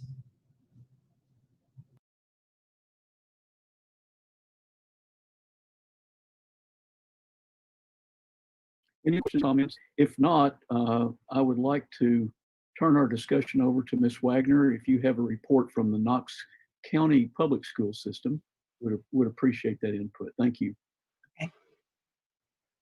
I see the PowerPoint.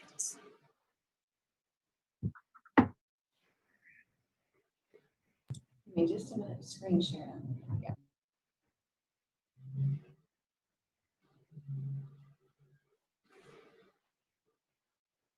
Okay. Can somebody go to page 2? Okay, this is the Knox County Schools COVID dashboard. And this data is from yesterday. So the number of active cases for students is 23, staff 24, which gives us a total of 47 new cases. And so if you look from August to September 1st, the dark blue is staff and the light blue is active students. So today's count we have 29 students, 19 staff, which makes a total of 48 active cases. Next slide, please. So this just gives you like a bar graph of from August 24th until September 1st, how many cases we have. Like if you look at August 30th, we had 14 active staff and 13 students, active students. And yesterday we had 24, 23. Next slide, please. So this is the number of recovered students, and it's we have 28 recovered students and 52 recovered staff, which makes a total of 80. So next slide. So before we developed a new system where our research department did. And so we used to put the numbers in manually, but now we have a new way of tracking that gives automatically gives the output of numbers. So the number of recovered cases are from June 8 to September 1st. So 27 and 50, August 31st, and 28 and 52. Next slide, please. So we have 412 students in isolation or quarantine. We just combine those. You know, isolation is for those with active cases, and quarantine or for contacts. And the same for staff, 85 in isolation or quarantine, which gives us a total of 497 of students and staff combined. Next slide.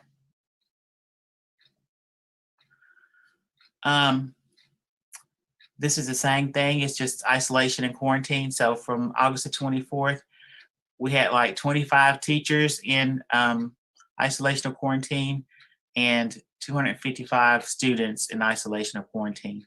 And as you can see, it's gone up from August the 24th to September the 1st. 85 staff in isolation or quarantine, or 412 students in isolation and quarantine. Next slide. We've been getting a lot of questions about what these different bars mean. And so the green bar is student attendance. And then the next bar is teacher and staff attendance, bus service interruption, and cafeteria. So it's based on the model pretty much like the health department. And so, you know, you have the green, which is go, which is good. So we have good staff attendance and so on. And then the yellow, custodial support, staff in attendance. That means, you know, it's a yellow light. And then the red is substitute availability, which is in red. Currently, we don't have enough. We have substitutes, but we could use a lot more substitutes. Next slide. And this just gives a meaning of what the green, yellow, and red means.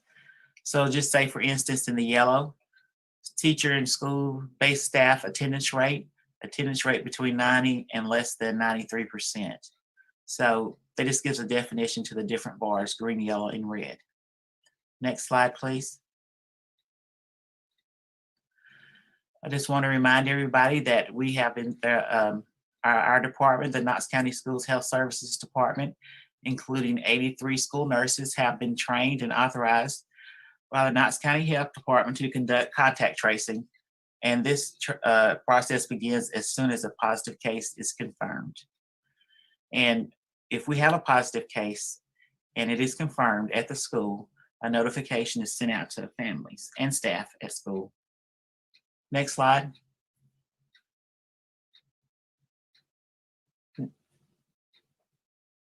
Next slide, please. That's the end of your slide deck? Oh, it is? Okay. So, like I said, the numbers are updated after 4 every day, probably at 4. And so you can go to knoxschools.org/COVID to see that. So if you look at our cases, we do have some cases, but in relation to our student population, which is about 42,000 and over 8,000 employees, it's kind of low. I mean, one case is too much, but I'm saying the numbers are pretty good right now. Not saying that it won't go up later after Labor Day and, you know, as we get settled back in school. This is just the second week of school, but they're pretty good right now. Any questions? I know that was pretty quick. It's very well done. We appreciate that. Do you have any information on any hospitalizations arising from COVID positive students or staff? We only had one staff that was hospitalized, and that was way back in June. But since school opened, we haven't had any that I'm aware of. Yeah. Thank you. Lisa, I have a question. Yes. Does every school have a nurse? Every school has a nurse, but not every school has a full-time nurse. Now we have expanded that where more schools have full-time nurses, site-based nurses. But every school has a nurse, but just not every school has a full-time nurse. They're every day, all day. Yeah. I'd like to follow up on that. First of all, thank you for the presentation, Ms. Wagner. And I apologize, because my sister teaches in a school system in a county adjacent to this one, I get my facts a little mixed up. So for my understanding and for everyone's clarification, can you walk us through the process, for example? So children show up to school in the morning, and then just if you walk us through the process, are they all screened, or does the nurse wait until the student says, I don't feel so good, or I guess the teacher would? If you just walk us through kind of a typical scenario of how these children are identified. Yes. So when they come in the morning, every student's temperature is taken, every student. And so those that have an elevated temperature or complain of symptoms are sent to the nurse, and somebody evaluates them further, asking the questions that we ask everybody. And sometimes children don't present with, just a fever. Usually they don't have a fever. They have other symptoms like a stomach ache or something like that. And then we communicate with the parents and talk to the parents, and then they're sent home if needed, things like that. And so who's doing the testing? Just so I can get clear. So the child presents, they have some symptoms, and then the school nurse makes the contact with the child's family. Yes. Then is it just suggested, like we think perhaps this might be, or we definitely should take the child to be tested?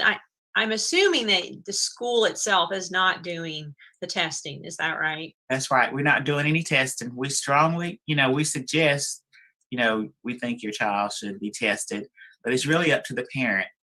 Now, if they have a fever or 2 or more symptoms or something like that, then they have to bring a note. They have to be fever-free for 72 hours, and then the doctor has to rule it out, and they have to bring a note to school for that. Thank you. Thank you, Ms. Wagner. Any other comments, questions for the educational institution presentation that we've had?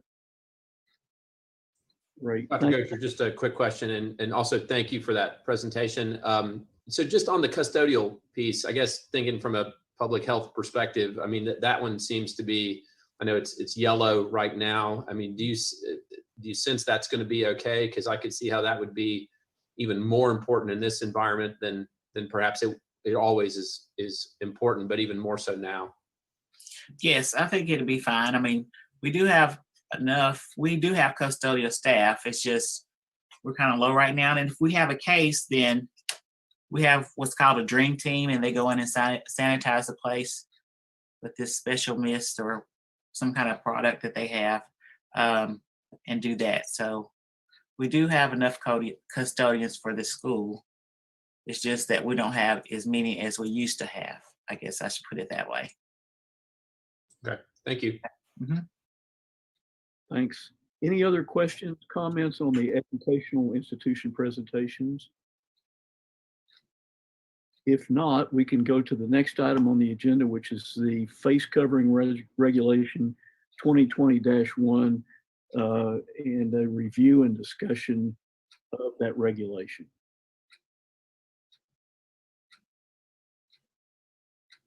Comments, questions, discussion. So from the complaint side, that was on my notes, Charity. that you had. Hold up. Oh, the notes. Sorry.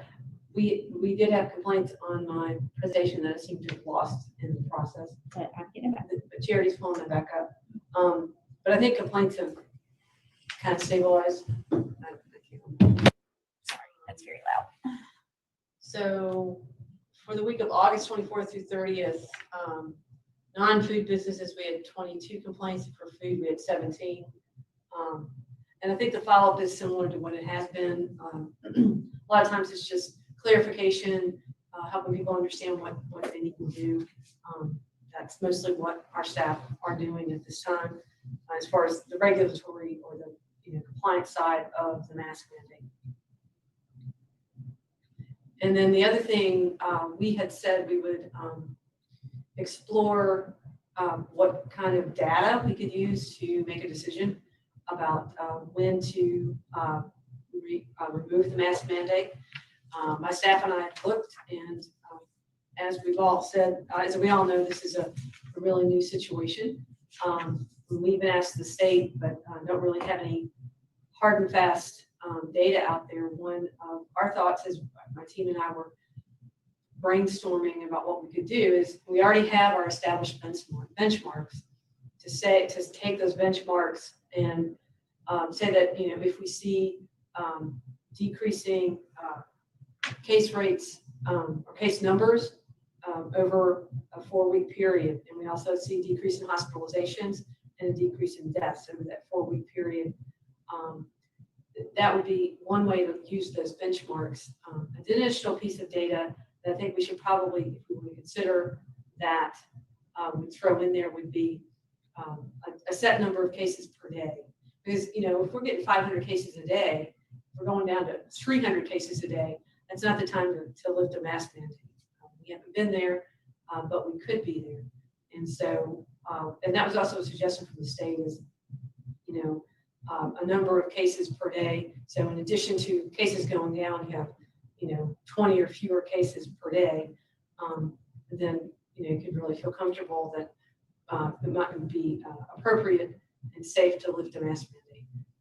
And that's just for thought. Obviously, y'all are hearing this for the first time, and I can certainly summarize that in writing and send it out to y'all for you to absorb and consider.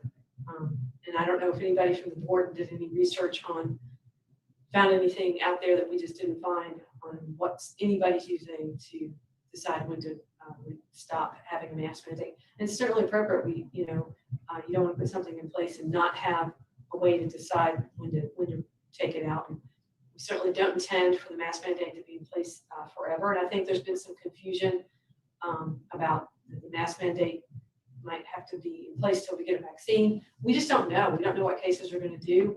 And I also would say we have to have a caveat that if cases go back up, we might need to reinstate a mask mandate. If we were to drop it and cases went back up, I think it would be our duty to reinstate it. So those are just my thoughts. And to say, real quick, just that number that she just tossed out as an example was just an example. That wasn't a, just so everybody knows, that 20 or whatever, that would be up for discussion. Dr. Buchanan, we know that Williamson County just lifted their mandate, I think over the weekend, And I was wondering if you had any information on what their guidelines were, or what their metrics were to go ahead and lift that. We can certainly ask. I don't know. We can reach out to them and ask. I know that the benchmarks or guidance they used to decide about schools was something they just kind of discussed and created. But we're happy to ask them. I don't have any information on that. Thank you. Any other comments from board members? It seems that we do need to look at this and try to come up with something so people have an understanding of, you know, when we can lift this. But I just don't know that we're there today. I know we aren't there today, and that we're going to need to see some persistence of at least probably 28 days of something where we kept our numbers down and we do not have a rise in hospitalizations, active cases, et cetera. And it may be something that takes a little bit of time. We don't want that, but I don't think we're there to know that yet. We can't really predict today, and I don't think today is the day we would want to lift that, even though, you know, I think Williamson County, that was done more politically. They don't have a board of health, and that was something they decided to do. But I think we are on the right track. We're seeing that masks have seemed to help quite a bit. I still see masks being used in the community, but I would like us to, you know, just be cautious. I think the mask aspect of this is the least intrusive way of dealing with this, even though a lot of people feel that there are issues with that, being told to wear a mask, but it appears to be doing its job for us, and we want it to continue to do so. So I think we just need some persistence of good numbers, whatever they are, to make a decision. And I believe as a board, and Dr. Buchanan, correct me on this if I'm not right about it, but I think we are reviewing this on a weekly basis, are we not? Yes, we are. Good. So we'll keep looking at this information, and, you know, as soon as we have a sort of a solid system in place, we can look at some other places where the mask mandate has been lifted and look at their metrics. I know we've talked in the past a little bit about positivity falling below 5% as one metric, not the only one. But, you know, right now we are above that benchmark. Right, and based on state data, Knox County is right around 9.6 positivity rate. 7 days. Yeah, that's the average the past 7 days. And we've talked about how positivity is a simple one to get a grasp on, but it's not a very precise instrument because you can't have a large outbreak in a small viral community, for example, a penal farm or prison. And it's also not something we are able to track accurately on the local level. And Dr. Goetcher, I did want to ask Dr. Buchanan a question because, you know, positivity rate comes up repeatedly, and I understand that we have some concerns about our ability to, our confidence in that number as it's tracked for reasons that you've described multiple times. But it's more just the understanding of what it means is what I have the question about. I mean, I think the obvious interpretation is, wow, if you test people, and of all the people you're testing, you have 10% positive or 15% positive or 20% positive. It's just, oh my goodness, there's a lot of COVID out there.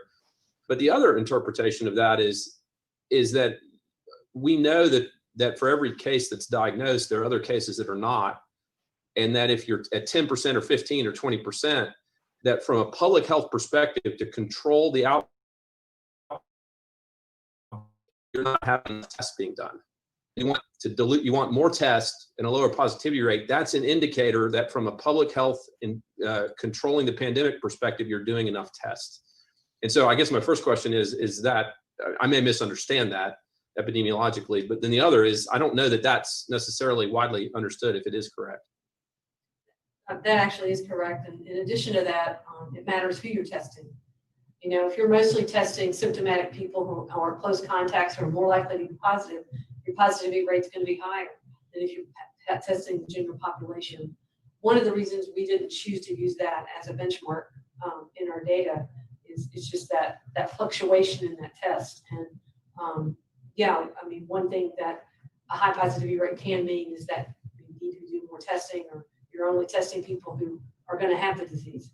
So your positivity rate is going to be higher.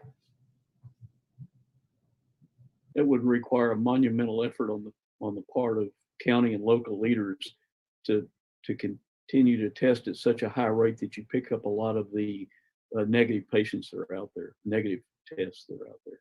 It'd be a huge effort, but you could find what the positivity rate was, but it would be tough. Well, just one additional comment, guys. I can say anecdotally that at the hospital, when we went to, because everybody's wanting to have confidence that this really works.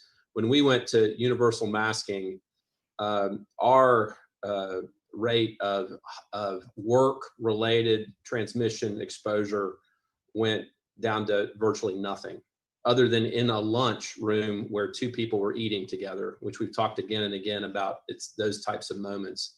And so we are firm believers that that it's when you can't be perfect in a lot of the other things that you're trying to do, that we've seen it with our own eyes, that masks have been very, very helpful. Thank you, Dr. Shamiya. Yeah, we certainly agree with that, with our staff doing the volume of testing they're doing, and definitely being exposed to COVID positive patients, with the patients wearing masks and our staff wearing masks. I'm not aware of any positive cases in our staff from a work-related exposure. I just want to say thank you to both of you for bringing up real world examples of staff and community members wearing masks and infection rates going down. Because again, there seems to be a common misconception, I won't say common, a thread in public perception that masks actually make people ill, that they will reduce their O2 sats, they'll pass out, they'll be more likely to get ill.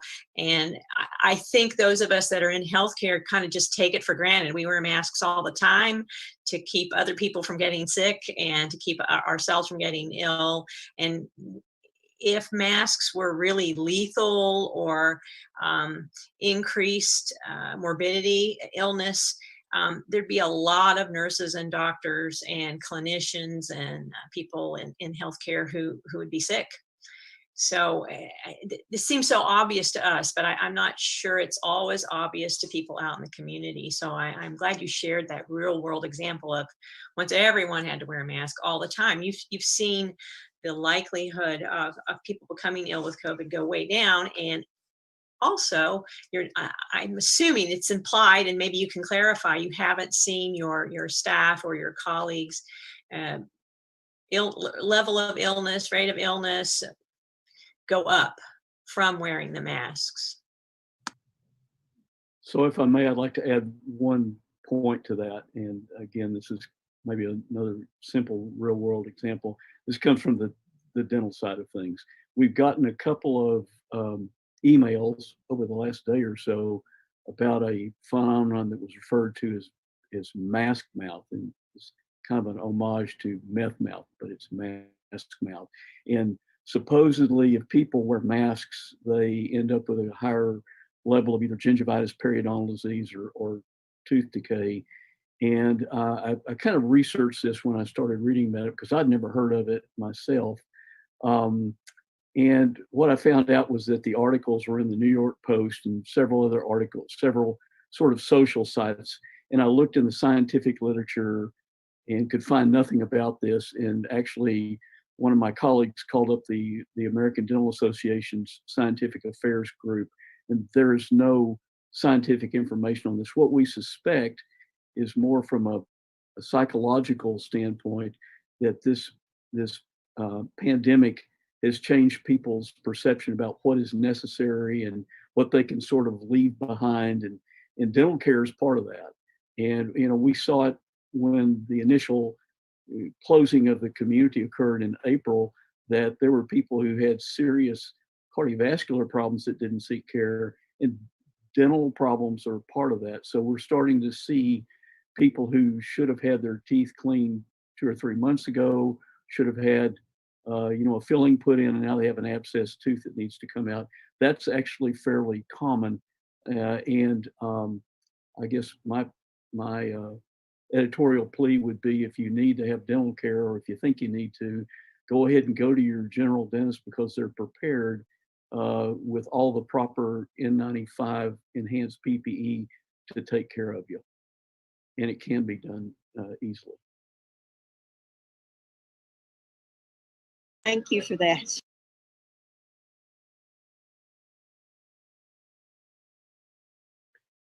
Any other discussions regarding 2020-1?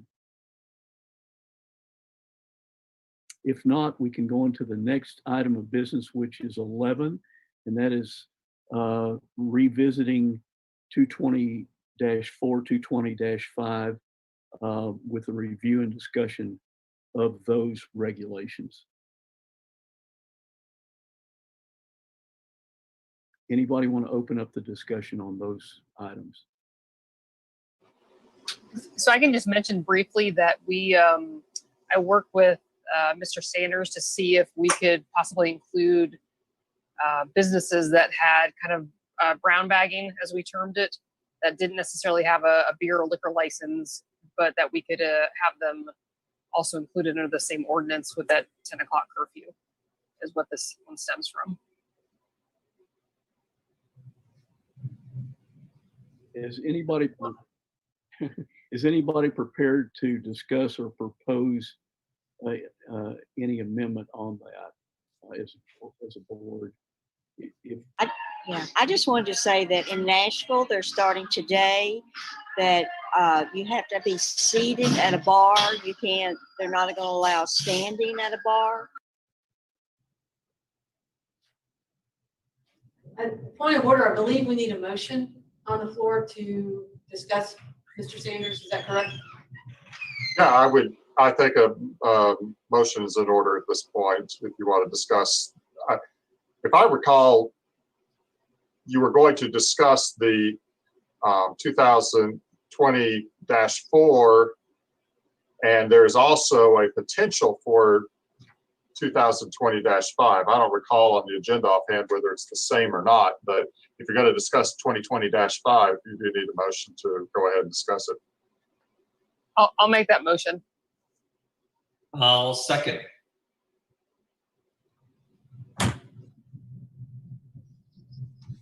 Dr. Gocher, you're off.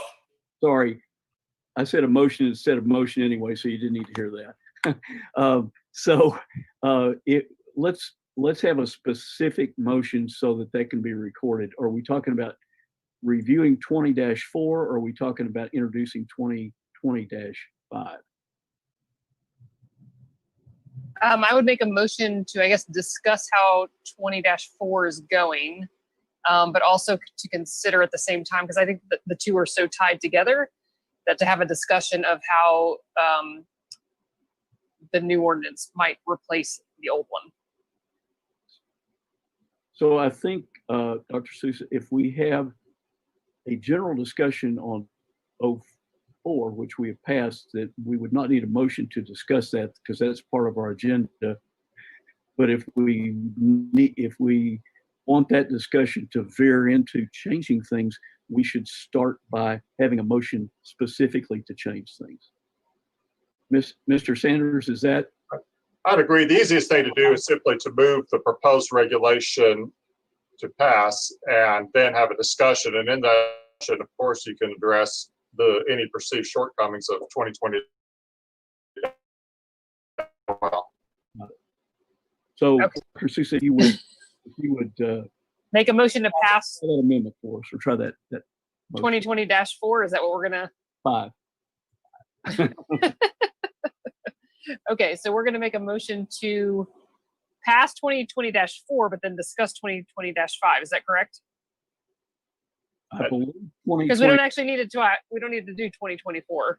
2020-4 has already been enacted. Correct. So we can discuss that generally, but if you want to veer into 2020-5, it would be more efficient really to have a motion to just go for 2020-5, need a second, then we can begin discussion. Okay, how about this? I'll motion to pass 2020-5. Very good. Second. So we have a motion and a second. Now discussion.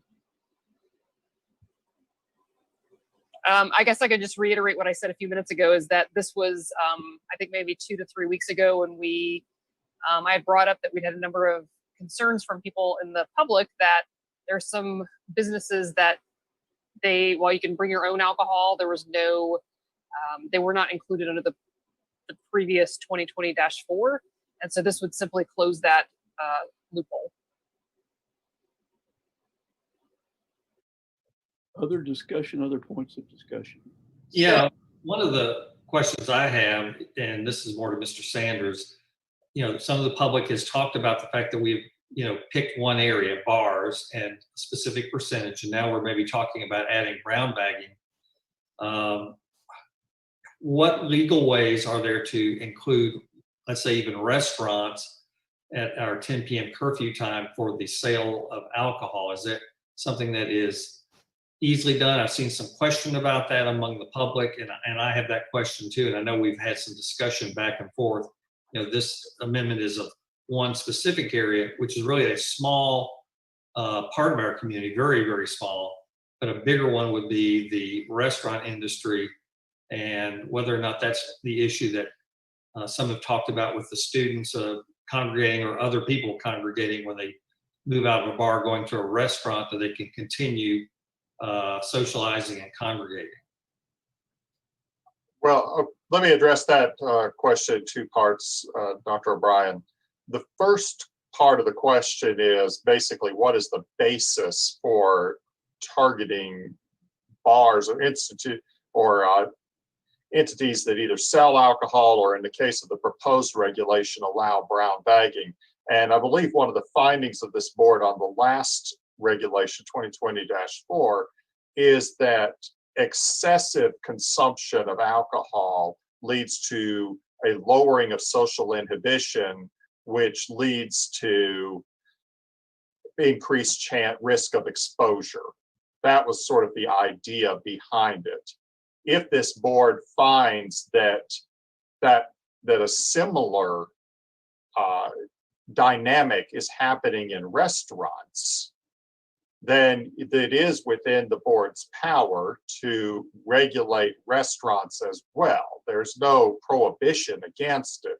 It's just this board chose initially to draw a distinction between bars and restaurants. Bars essentially meaning entities that derive more than 50% of their gross revenue from the sale of alcohol, and restaurants being entities that derive more than 50% of their gross revenue from the sale of prepared food. Well, thank you, Mr. Sanders. Let me just ask a question maybe to staff. Are we seeing any issues coming out of complaints or things that are being found by staff in restaurants based on late hours? Are there gatherings? Are there complaints by other people? Is this an issue? And then the other question is, overall, should we continue down this road in this tack of having a curfew and restriction? Are we seeing anything that tells us that we should continue this at this time overall?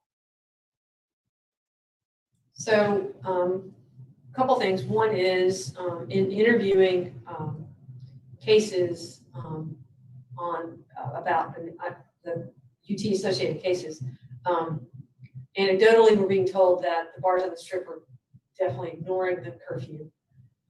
We've had a conversation internally about what we can and can't do about that. I've yet to have that conversation with Mr. Sanders. We do have a regulatory authority over restaurants. However, we've been told by the state, who gives us the money to do that, that we cannot use COVID regulation violations as part of a restaurant inspection to go down the road that we normally go down to remove somebody's license. So we can't incorporate this into our usual restaurant inspections.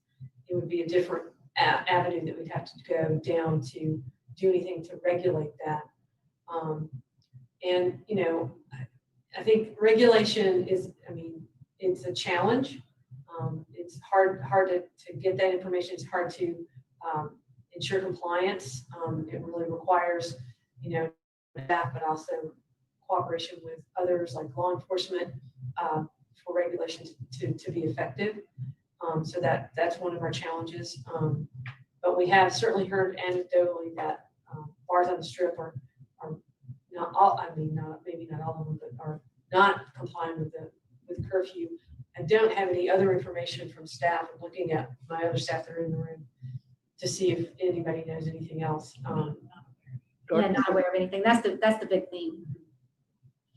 Dr. Buchanan, I have no personal knowledge of this except what we get in our many emails per week, and it looked to me in reading emails regarding this subject that a lot of the bar owners felt like that their business was being diverted to restaurants that were open, say, until midnight or so forth, and turned into de facto bars. However, I don't know that we've heard anything from any independent verification of that. And before we started going after potentially the business plan of restaurants, which typically make over 50% of their money from the sale of food, I would sure like to have some concrete evidence that would say this is definitely a trend, and that these restaurants are sliding around the law.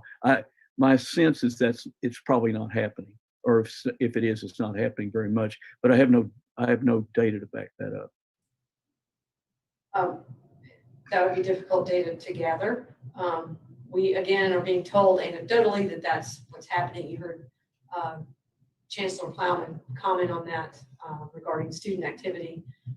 So she certainly agrees with that.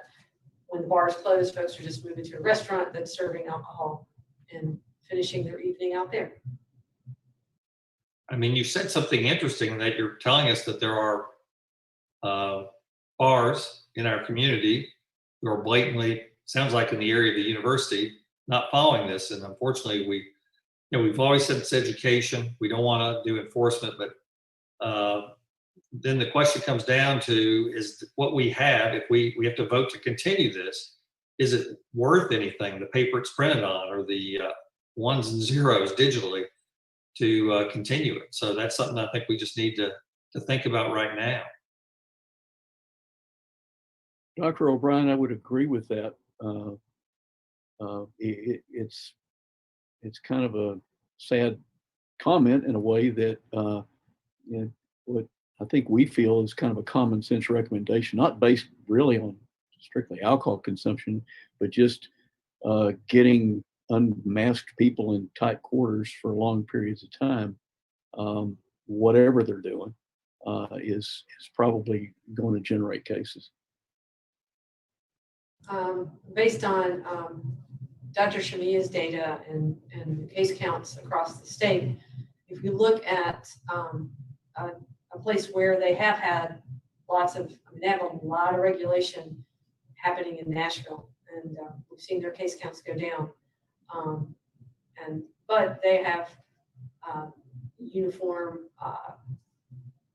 regular support for how they're handling that and how they're handling violators. So. Yeah, I was going to make that point. I mean, like it or not, they have demonstrated the ability to really get a consistent decline. Their actions seem to have led to a consistent decline in case counts.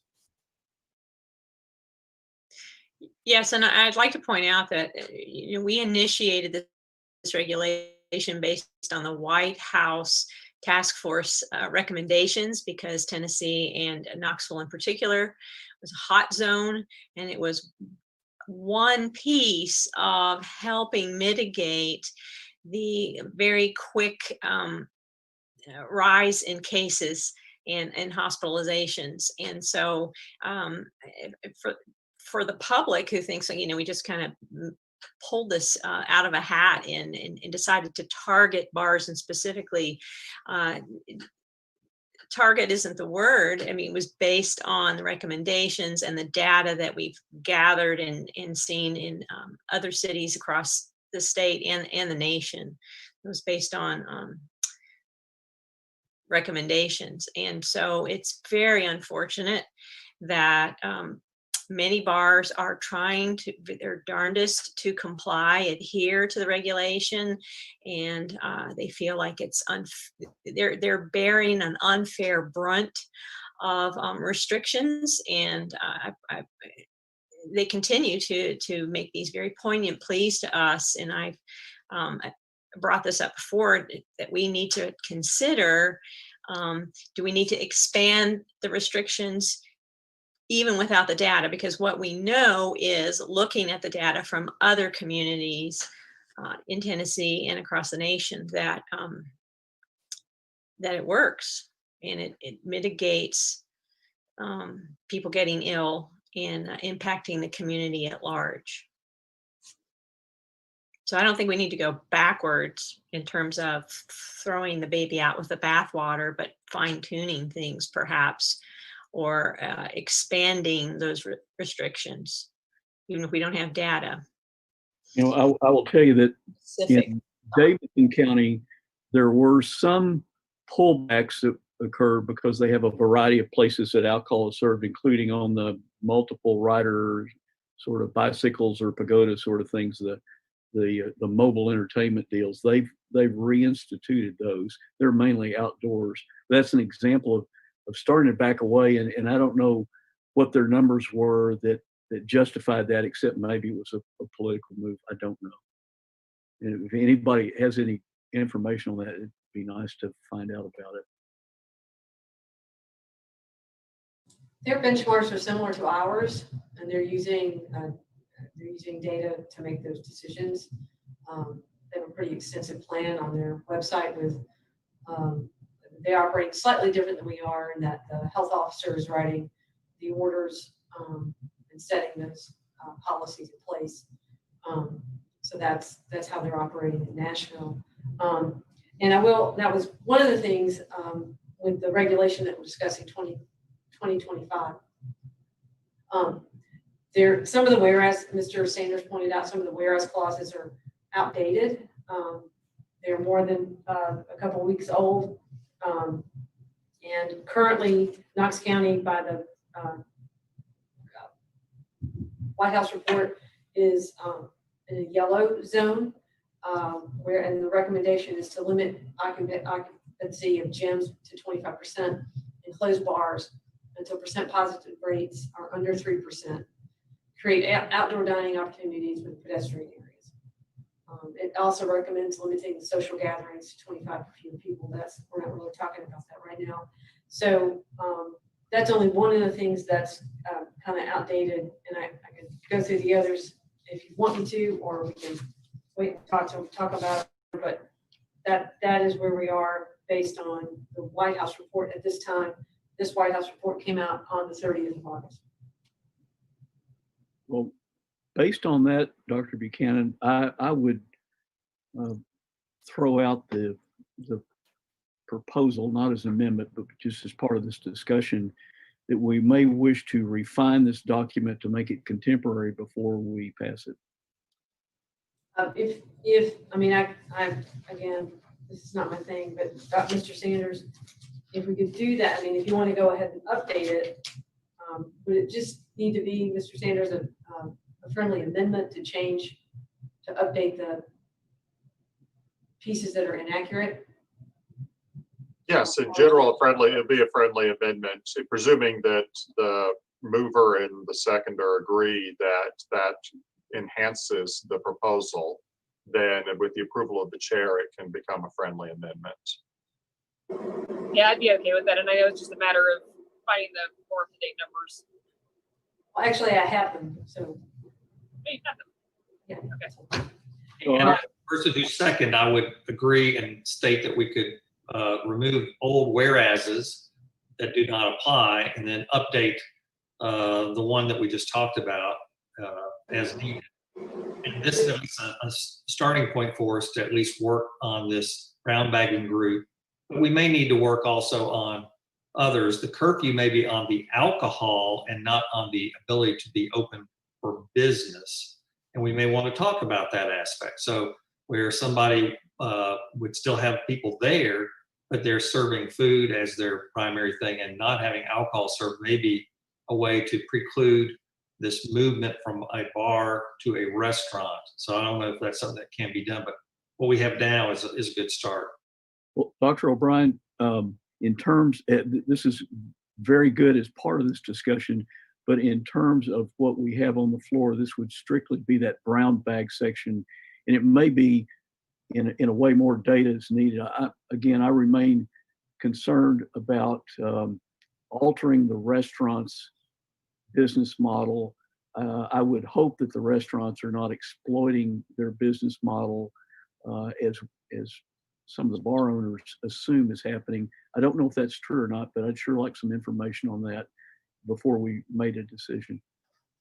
And I agree. I think we just stick to what we have in front of us, but bringing up for discussion in this open forum, if we have issues and they are identified, we may have to go that route. So, if I may, I'm going to ask Catherine to pull up the regulation as written 2020-5. So so on this first page, the whereas that says as of,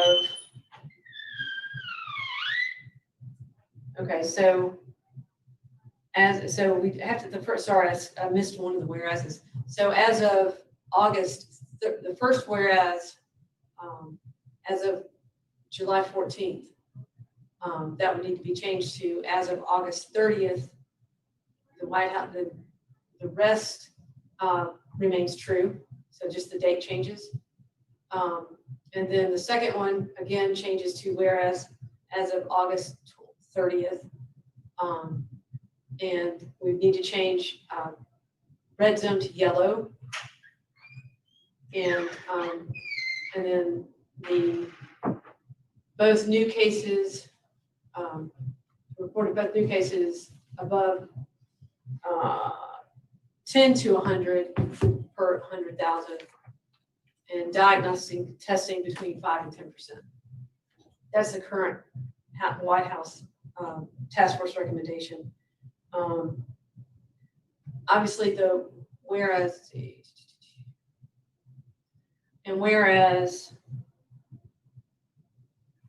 9.1 and the next one, Tennessee Department of Health still continues to see us as above the threshold of acceptable transmission within the community. That remains true. The next whereas regarding Dr. Burks' statement, that can stay, of course, it is her statement. She was talking about the state of Tennessee being a red state, and the state is still considered red overall. I'm looking at you. I'm sorry. Can you look real quick? Yeah. Okay. I think the state continues to be red overall, so that would certainly, I didn't see a reason to remove that one. The next whereas, as of July 28th, I'm just not sure that one's not accurate at this time. So I recommend that that whereas of July 28th since May 25th, that we just delete that whereas. And then if you go on over to the second page, the third whereas on the page, no, it's not sorry, yes, it is the third. So whereas as of July 28th, the foregoing is blah, blah, blah, blah, blah, effect pursuant to executive order number 59, it is now. It's not 50. And that order is not June 29th. I'd have to look at that for sure, but it's order 59 now. So I guess my friendly amendment would be to update the dates, remove the whereas. That is just no longer accurate on the first page, and update the whereas is to be accurate based on the current White House report and the most current executive orders. So if that friendly amendment is okay with the author and seconder of the amendment, the chair would exercise the ability to have that friendly amendment included. Any discussion about that? Are we good with that? Those are all fine with me. Okay. Mr. I think just to clear, yeah, I Mr. think just to clarify, there's a few that say that it would replace 2020-3 and that would be updated as well. Right. Mr. Sanders, anything parliamentary that we have done incorrectly in changing that friendly amendment? I think we're on track so far. Okay. So now we have a slightly altered motion and a second. Further discussion. Mr. Sanders, could you please clarify some definitions? Actually, first is Dr. O'Brien said, how many establishments are we actually talking here about here in Knox County, specifically to the brown bag thing?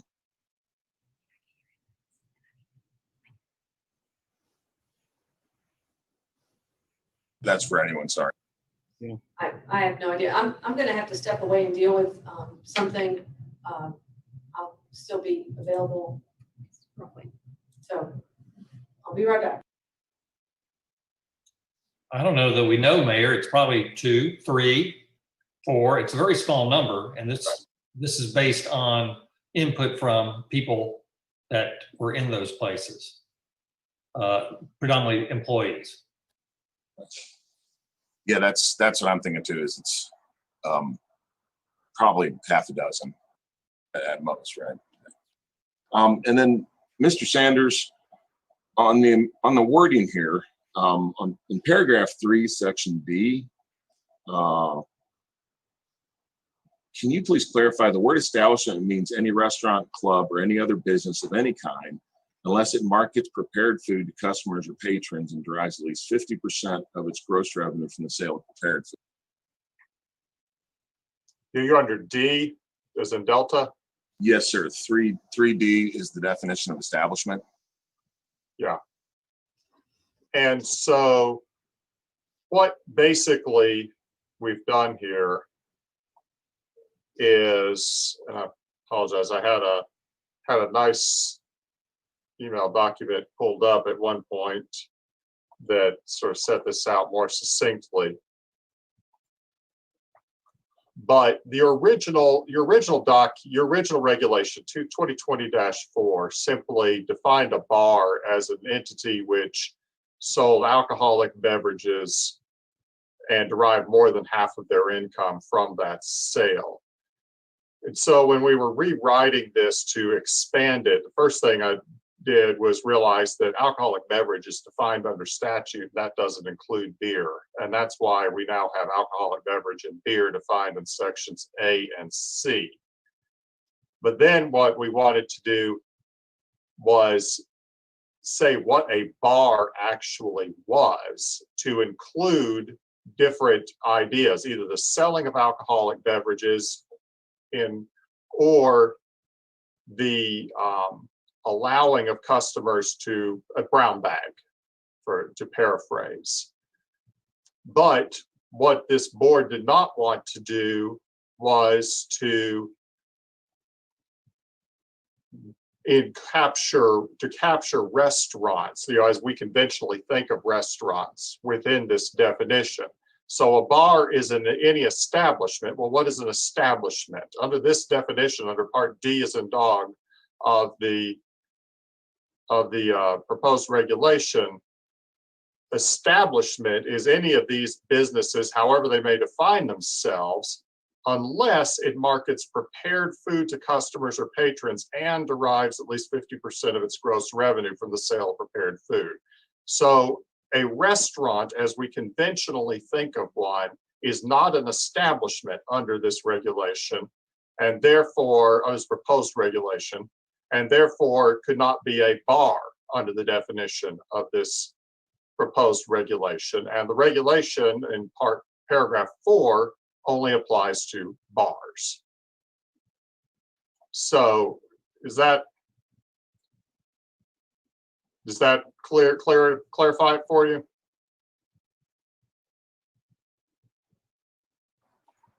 It's a little confusing. It is, you're right. And my fear is that this could bleed into even into other businesses, possibly. And obviously it's up to the board to decide how to apply this and whether to apply this, and whether to add or subtract anything from those definitions. This is a proposed language that I assisted one of the members of drawing up, but that's all it is. Obviously, I don't have any say in whether you all adopt it or in what form. So in terms of the operational definition of brown bagging for purposes of this, I think we have to be very careful in crafting this, because there's a lot of restaurants that will have a court charge for bringing in your own wine to a restaurant. We want to avoid having that included in here purposely or inadvertently. Right, Dr. Gochert. I believe those restaurants are not included because they are excluded under the definition of establishment. They do derive more than 50% of their income from the sale of prepared food, and therefore they are not an establishment. If they're not an establishment under the definition of this regulation, they're not a bar under the definition of this regulation. So regardless of corkage charges, the regulation would not apply to them. So, Dr. Gochert, your thoughts on where this might go off the rails or problems? I really value your input on this. I'm sorry, who's that for? Was that for me, sir? I would like your input, if you would, on concerns where this might go in unintended places. I share those concerns, and I was just wondering. Sure. Your input on this. Well, I think the first thing to remember is when, as Dr. Buchanan has stated in the past, we have no way of auditing anyone's books. So it's pretty easy if we're using the definition of gross revenue sale of food or from alcohol for a brown bag to just say, if they normally have a cover charge or whatever, to just up their price of food significantly to fit under the definition of a restaurant as opposed to a bar. As this is written, this is extremely confusing, and that's nothing new, Mr. Sanders. It's just a confusing situation, and my office will get inundated with calls about what exactly this means and who it applies to and all those sort of things. And frankly, we're going to have a lot of trouble answering on those because I'm still confused even after Mr. Sanders' explanation there. And then I would worry too that, I don't think this would happen in Knox County, but if we are not very specific on who this applies to and the language isn't very clear, that many other businesses that I know have taken care here, and I appreciate that what the board has done with restaurants, but we might capture other businesses inadvertently that, do some sort of brown bagging or allow people to drink alcohol in their premises. And I would second that. There'll be a lot of staff education on our end to help our staff understand and be able to help businesses and others understand who needs to do what. So one thought, if the board wants to continue down this road and do that, would be, or in the future, it might be helpful, Mr. Sanders, to talk with our environmental staff as they work in this world all the time and understand the language better than I do. As far as how to define things like that. So that's something that would be a resource. That's not talking to me, that's talking to my staff. So it's not a board member to board member deliberating anything at all. It's my staff who have some expertise that I don't have, supporting this board to craft regulations that people can more easily follow. Sure, Dr. Buchanan, obviously be glad to. A couple of things I should note is one is I pulled when I was assisting the member who wanted this to begin with, I pulled a lot of this terminology straight from the statutes, which already regulate the sale of alcoholic beverages. But secondly, I think one thing we just need to be clear on, if this board aims a regulation straight at businesses which engage in protected First Amendment activity, this regulation will have no value and it won't have a lawsuit on our hands. So you cannot specifically target a regulation at a particular business that engages in First Amendment free expression. I appreciate that comment. I understand it, and I agree with that, but there are businesses that have crafted their charters or their business plans around what is generally considered to be the law. And we do have First Amendment considerations to think about here. Thoughts from the committee or from the board, I mean. Dr. Gosher, I have a question and a comment. I just want to, or also Mr. Sanders, for 2020-4, are we forced based on an expiration to take some sort of action today? I can't remember the expiration, or is no action an option tonight? Meaning things will be status quo if we take no action. Mr. Sanders, can you comment on the expiration on that or the review period on that?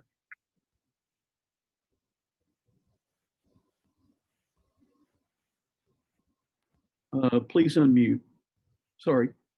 I'm not sure I have a current copy of 2020-4, so you all, I believe, extended it at your last meeting, but I'm not sure I have a copy of that extension at my fingertips to see how long it lasted.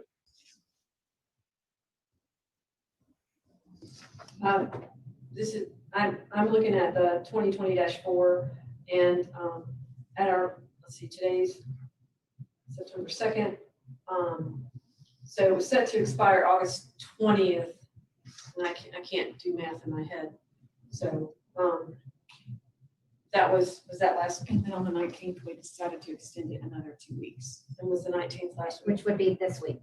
Today's Okay. Okay. So today's is the expiration date of 2020-4. Okay, thank you. And then my comment was, and I've kind of just been really just listening and absorbing through this. And I mean, I think this really gets back in a broader sense and to our intent. And we have to think about what are we really trying to accomplish? And we've said that at the beginning of this discussion. It's that, and we've said it multiple times, it's that in situations where the 5 core actions are inherently less likely to be followed as it gets later into the evening, as inhibitions are lessened. And so, what is the best way to try to accomplish that? The second thing we've mentioned in this conversation is about enforcement. And I don't really think it is, ideally we would craft something that is, there are things that you can craft that are inherently probably more or less enforceable based on the nature of the restriction. And so that should be kept in mind. But at the end of the day, though, I don't want our thought process. This is from a public health standpoint. That is our role, to be impacted by just whether it is or is not, or could or could not be enforced. I'm still troubled by the idea that Knox County has, what one portion of the county may need is maybe different than what another portion. But I think the underlying theme across this entire conversation is the desire to be fair. And meaning that we are trying to not have an impact on, when ultimately at the end of the day, it's about the intent. It's about what are we trying to accomplish? And we don't want to be inconsistent in how we do that. And so, Dr. Drake mentioned that's what you ask, well, why on earth are they doing, you can't stand, you got to sit? Well, it's because of understanding that type of environment. You just realize that if you have to be seated, it inherently puts a different type of environment than if everybody's gathered standing around. That is, I'm not saying that's the right thing to do, but that's based on somebody understanding what really happens. And then, the question about, a few meetings ago, we went on and on about beer versus liquor. And, maybe there is something to that when you start talking about what we're really trying to accomplish. Now, I don't know that we're going to be able to sort through all of those things tonight. And that's why I started with, is any action specifically warranted? I certainly understand from a fairness standpoint, the brown bag piece. I think that is key. I don't know how impactful that will be. I understand the concerns about that it maybe create some degree of confusion. And so, one action would be to simply, if we're not sure, then just because UT's got some rising numbers, no question. The community is inflected plateau, and I do sense is from a diagnosed cases going up. I don't think it's time to pull this back, but I do think it's time to think about what is the way to best accomplish the intent. So, Dr. Shamiya, just a point here, and that is, we have in a way two different roles, if you want to think about that, as a Board of Health by statute. One of these is we can work strictly in an advisory role, and we could say we advise various brown bag institutions not to do this or to practice the 5 core actions, or we can do it by regulation. And regulation is sometimes, as best we try to craft these things, it's a blunt instrument, and we don't want that instrument to be inadvertently used. So it's perfectly okay to step back, at least in my opinion, back into an advisory role if that's what you would like to do in any of these matters. Well, I would argue that, not argue, but I would state that I think our advisory role is a potentially blunt instrument as well in these types of situations. So I'm not necessarily implying that my suggestion is that we back away. I'm just saying that if we're going to continue to be, it's clear that we've talked about this. We've danced around restaurants at past 10 p.m. Dr. Hurt has brought that up on more than one occasion. And so it really is about what is the best way across the board to target the issue. And Mayor Jacobs, you've mentioned that in prior meetings. What's the real issue here? What are we trying to accomplish?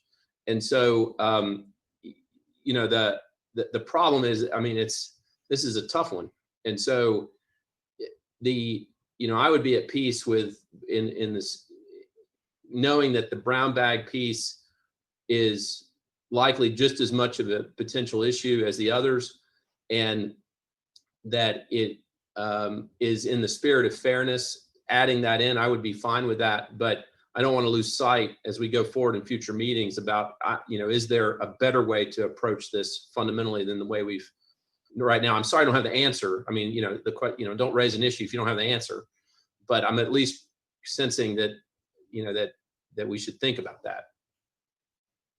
I'd like to point out, it's my understanding, and Dr. Souza, correct me if I'm incorrect, I'm mistaken, but the whole brown bagging issue has literally come as a request from employees at these institutions. It wasn't on our radar, but we didn't think about it until we kept getting consistent email feedback from people who work in these institutions who say, look, we need you all to help us out. We don't feel safe.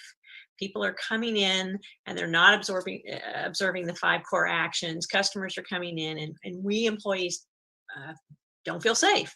So that's how, if I remember correctly, that's how this came to our attention. And this was the intention behind it, as you said, Dr. Shamiya, is fairness and equity, because we know that alcohol use, the more people drink, is going to inhibit their common sense. And that's just human nature. That's not a judgment. That's just a fact. And so we know people are less likely to observe those 5 core actions. And So, but this is community. This whole conversation and what we're trying to achieve here is community driven. So there may be some confusion for some people in the community, but there are, I think, just as many people who are going to say thank you. You heard us, and you're trying to make this an equitable issue, because again, our intention is to keep people healthy. And one solution would be also is just all alcohol sales after 10 stops, whether you're a bar or a restaurant or brown bagging or whatever. And just as an idea, again, to mitigate the increased risk of exposure with certain, that we know is linked to certain activities. Dr. Souza, am I correct in understanding the history of how this whole brown bagging and the Yeah, Dr. Hurt, you're absolutely right. It basically started with numerous emails for probably about 3 to 4 weeks in a row that we got. And then I brought it up, I guess, maybe 2 or 3 weeks ago, and Mr. Sanders was willing to work on it to try and figure out how to close that loophole, because there was numerous folks in our community that were really concerned about their risk exposure at their places of work. That's what I thought. I also have a question for Mr. Sanders. You mentioned if we propose anything that would in any way infringe specific, I thought you were saying to this regulation that would infringe on First Amendment rights. Of course, that's not our intention. Our goal are just not. We're very keenly aware of that. But I'm wondering if you could maybe elaborate. I don't really understand how this particular regulation, as we've conceived it and developed it, could even touch on First Amendment rights. So Sure. And Sure, Dr. Hurd, it doesn't. And that was crafted that way. It's crafted to apply to various entities that meet certain criteria. But if there was what I perceived in the earlier comments, a call to simplify this, to make it not so circuitous in its logic. And, for instance, if we wanted to regulate veterinary clinics, you could say, we're regulating veterinary clinics, period, end of discussion. And I just saw that because I saw Dr. Sousa's face there. But, obviously what we're talking about is gentlemen's clubs, so-called gentlemen's clubs here. And as one of the entities, although there are others, I should note, as far as I understand, there are lodges, private clubs, et cetera, that charge a cover charge or a membership fee for people to come in and drink their own alcohol. But the call that you all got, the emails you all got, were from employees of gentlemen's clubs. And if you say we're going to any business that's regulated, say, as an adult entertainment establishment in Knox County is hereby closed, period, they're going to be in court saying you're discriminating against them on the basis of the First Amendment, because they have a First Amendment right of freedom of expression to engage in their activities. So you can't, you need to capture all entities that engage in the behavior that you're trying to stop. If the behavior you're trying to stop is the excessive consumption of alcohol in a particular time frame, then you need to be even-handed about it, not just cover the ones that some members of society disapprove of. Is that clear? yes, thank you for clarifying that. So we are trying to fine tune and do a surgical approach, is what I'm understanding you to say, not the blunt approach of just broad swaths, and hence this deliberation about the brown bagging terminology, perhaps.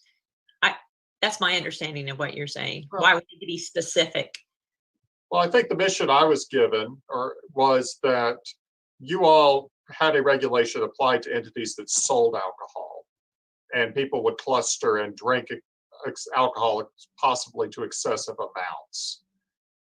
And somebody pointed out to you that there were these entities out there where people were doing the exact same behavior, except that they weren't paying for their alcohol there, they were bringing it in. And the question was, can we design a regulation that captures those entities also?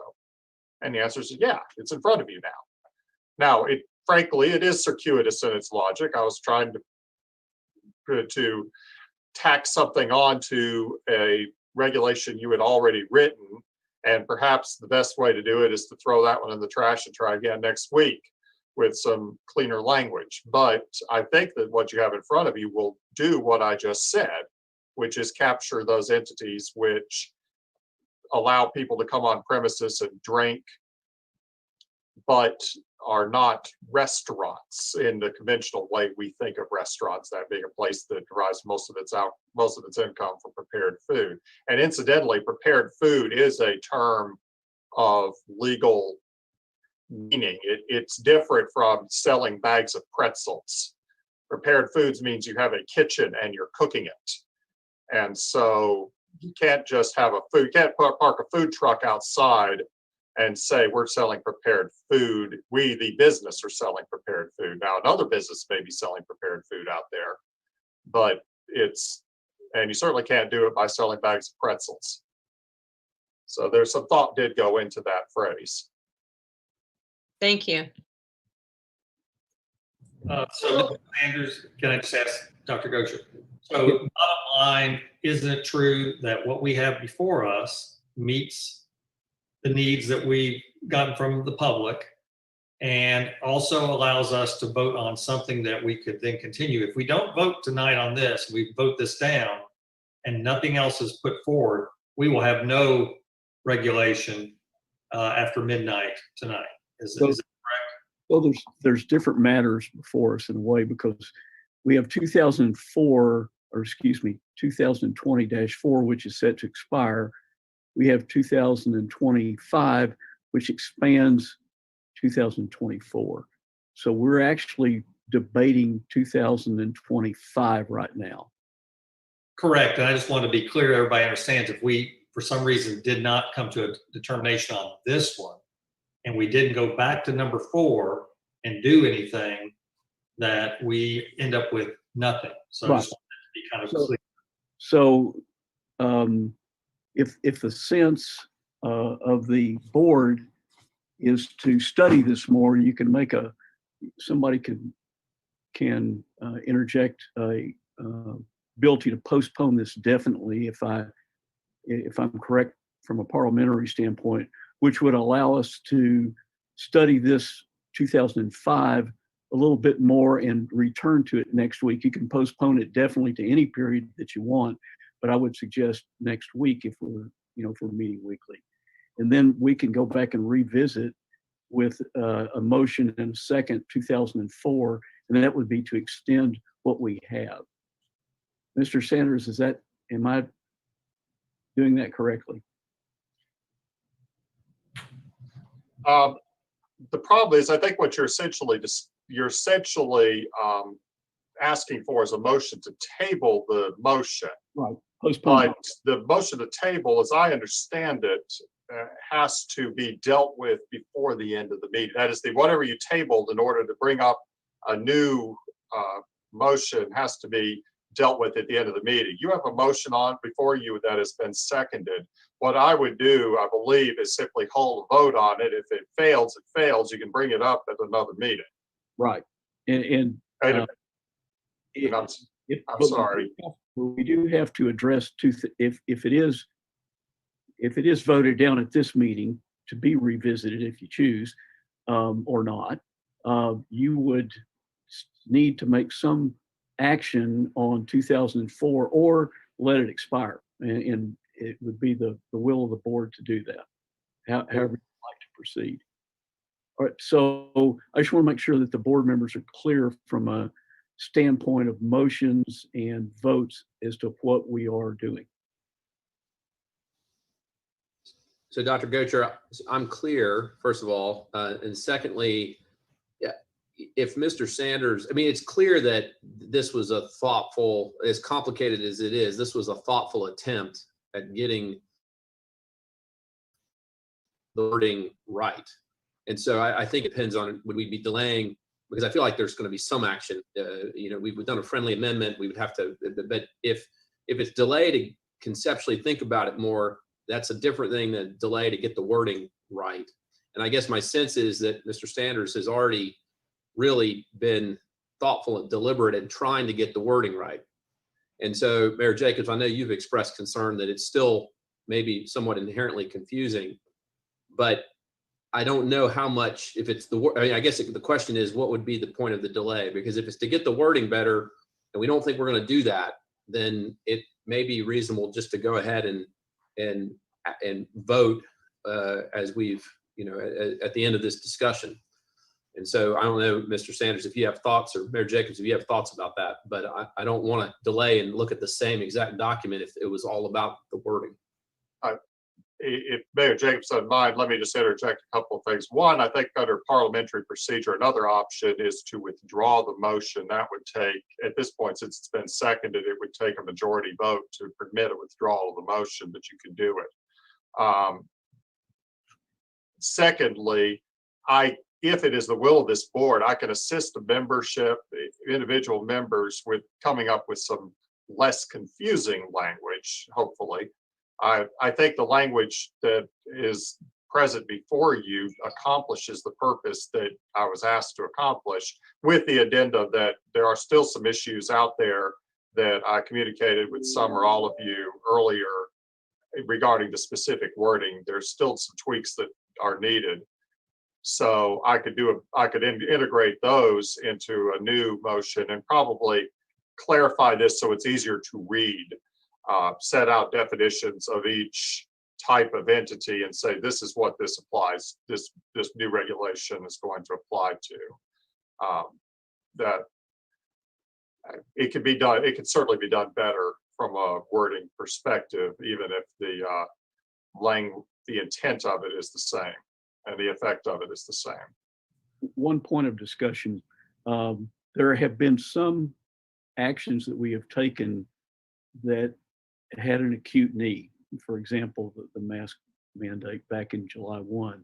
This is one that, if you look at the number of people that are impacted, it's relatively small, but the potential for this to be either, number one, misconstrued, or number two, have a deluge of questions and comments and such, both to the mayor's office and to the health department, I think is likely. And I think taking a week to study this and work it in more detail would have more benefit than passing it tonight. I don't think that there would be a significant change in the public health or community by holding off a week and getting it a little finer tuned. Thoughts about that? It is a holiday weekend. So from our perspective, I read this, but I didn't pay attention to when it was set to go into effect. There's a couple things from our side. Again, these changes in regulation, as you know, part of what our team does is help with enforcement and help with compliance. So I was looking to see. So when is it set to go? So you intended it to go into effect? Okay, so the date's wrong, or maybe I have the wrong one. What was the date you intended for it to go into effect? I'm sorry, I couldn't find that, Mr. Sanders. I think the dates were probably still on there from when I thought this was going to be considered last week. So it obviously goes into effect whenever the board says it goes into effect. You all can make that decision, and we can make the change on the draft. But I'm not sure how better to answer that. It goes into effect whenever you decide it goes into effect. Okay. So again, from our perspective, one, I think I would like the opportunity to chat with my team members to understand even the potential for regulating this. I'm not even sure these establishments are establishments that we have a regulatory relationship with. I honestly just don't know. And so, and if the board does choose to table this or withdraw it or whatever. You know, I know my staff would be willing to help with some of the language so that it's a little easier to understand. And not, you know, so there's the legal language, but then there's the language that's used in the industry that people understand. And so they're not always the same. So that would be something that if that's what the board decides to do, we could do that. But I do also think it's reasonable to find out if these are establishments that we have a regulatory relationship with or not, because if they don't have a food permit, we don't have a regulatory relationship with them. Thank you for those comments. Any other comments? We have a motion and a second before us for 2020-5. Any further discussion on that? And accept any additional information, or Dr. Sousa, if you had a wish to either withdraw or table the measure as per our discussions, that would be acceptable at this point. Excuse me, Dr. Goetzer, only withdraw. Table would mean you'd need to take it up before the end of this meeting. Before the, I'm sorry. Yeah, okay. So it would be a withdrawal motion. So if there's enough concern of the board, I don't mind withdrawing it from tonight. I very much appreciate Mr. Sanders' efforts to put this into language that I can hopefully understand, which is legalese. But you know, if it's something that we would want to revisit in the future, if we can find wording that's more clear and more prescriptive, then I'm okay withdrawing it from this evening. And I'll withdraw my second for legal reasons for Mr. Sanders. Mr. Sanders, does this require any other action on the part of the board in terms of a vote, or are we okay? I think you need to get approval of a majority of members. Okay, so you've heard a motion to withdraw 2020-5. Any further discussion on that motion to withdraw? If not, Question about so once we do this, if there is action on the one that's expiring, then we do that next, Mr. Sanders. Is that would come next. Okay, Dr. Goetzer, thank you. Yep. So any other discussion on the motion to withdraw 2020-5? Hearing none, Dr. Buchanan, would you give us a roll call on that, please? Sure. Dr. Drake. Yes. And we are voting on a yes is a motion to withdraw, just for clarity. Correct. Dr. Goetzer. Yes. Dr. Hurt. Yes. Mayor Jacobs. Yes. Dr. O'Brien. Yes. Dr. Shamia. Yes. Dr. Souza. Yes. Ms. Wagner. Yes. All members voting yes. We have voted to withdraw the action on 2020-5, and we stand available to reconsider 2020-4 if the board would like.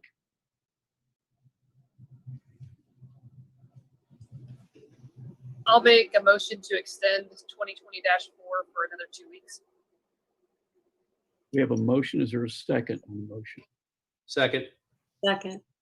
We have a motion and a second to extend 2020-4 for a 2-week period. Any discussion on the motion? I want to just bring up one thing more for staff based on what they've said.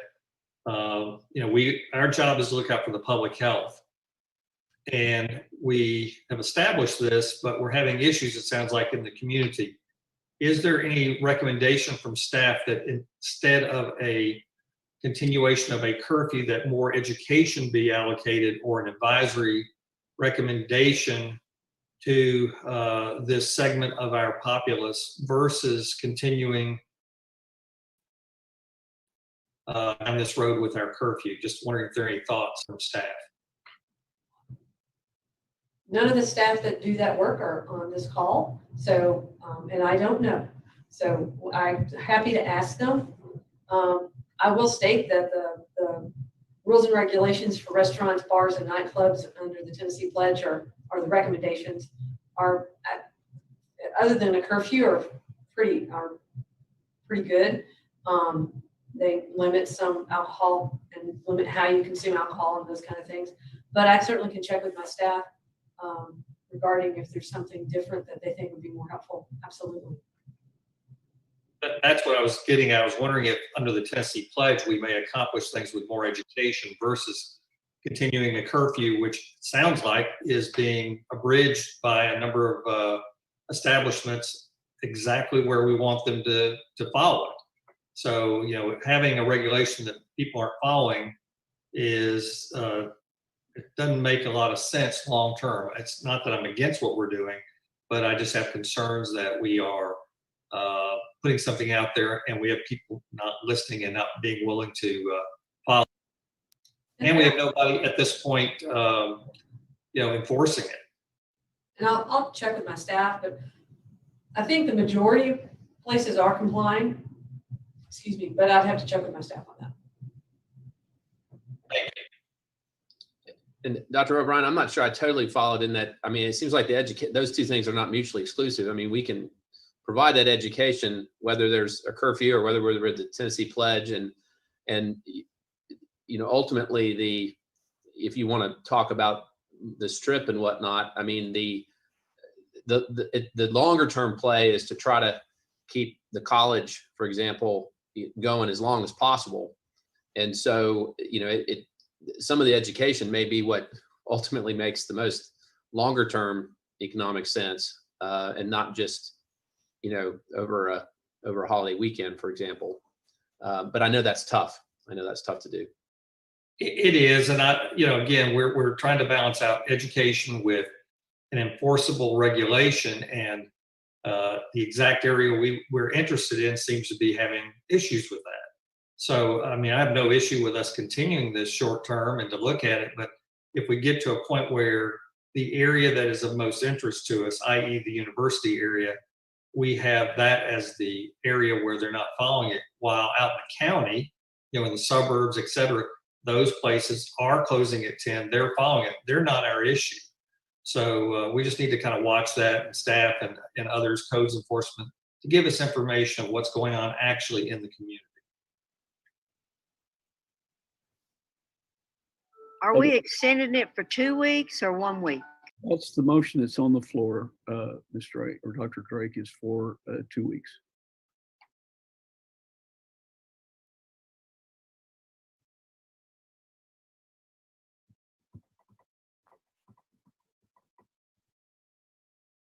Other discussion?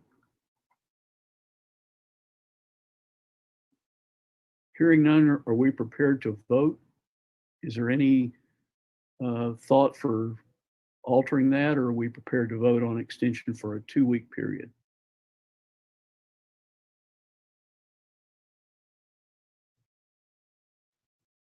Hearing none, I guess we're prepared to vote. Dr. Buchanan, would you do a roll call for extension of 2020-4 for a 2-week period? See if y'all are paying attention. Ms. Wagner? Yes. Souza? Sneaky, yes. Dr. Shamia? Yes. Dr. O'Brien? Yes. Mayor Jacobs? No. Dr. Herb? Yes. See if I'm paying attention too. Dr. Gocher? Yes. And Dr. Drake? No. Okay. Motion passes 2 noes and 6 yeses.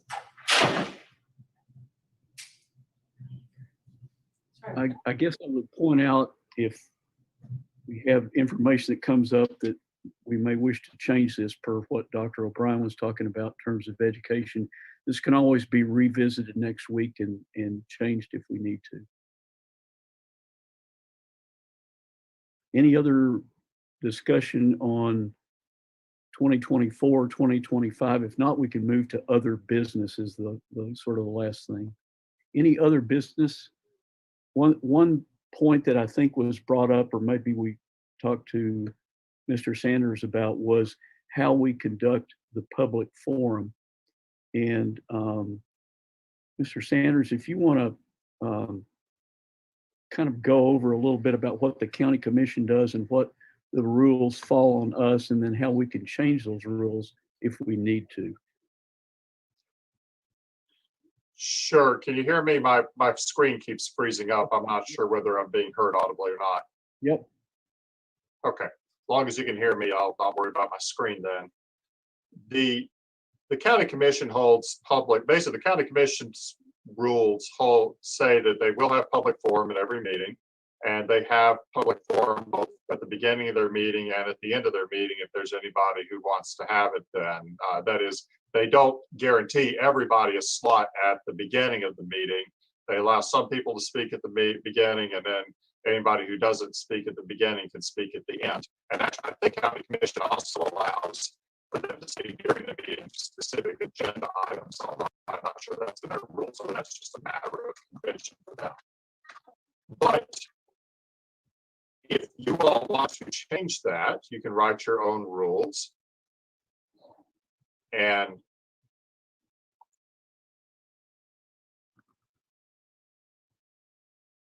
Mr. Sanders, I think your screen froze as well as your voice. Are you back with us?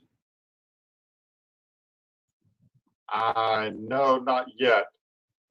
We can hear you at this point. Okay, well, good. My computer's showing that my speaker's not working, but just again, as long as you can hear me, just somebody wave at me or something if you can't hear me. You're doing okay. And yes, okay. Anyway, I am working with one of the members at developing a set of rules that we decided weren't ready for prime time tonight, but it might be ready next week. They're basically an adoption of a large number of the county commission rules, with the county commission parts taken out essentially. And they do have a provision in these proposed rules do have a provision in them for how to conduct public forum. There is a public forum aspect to it, but it's not every week as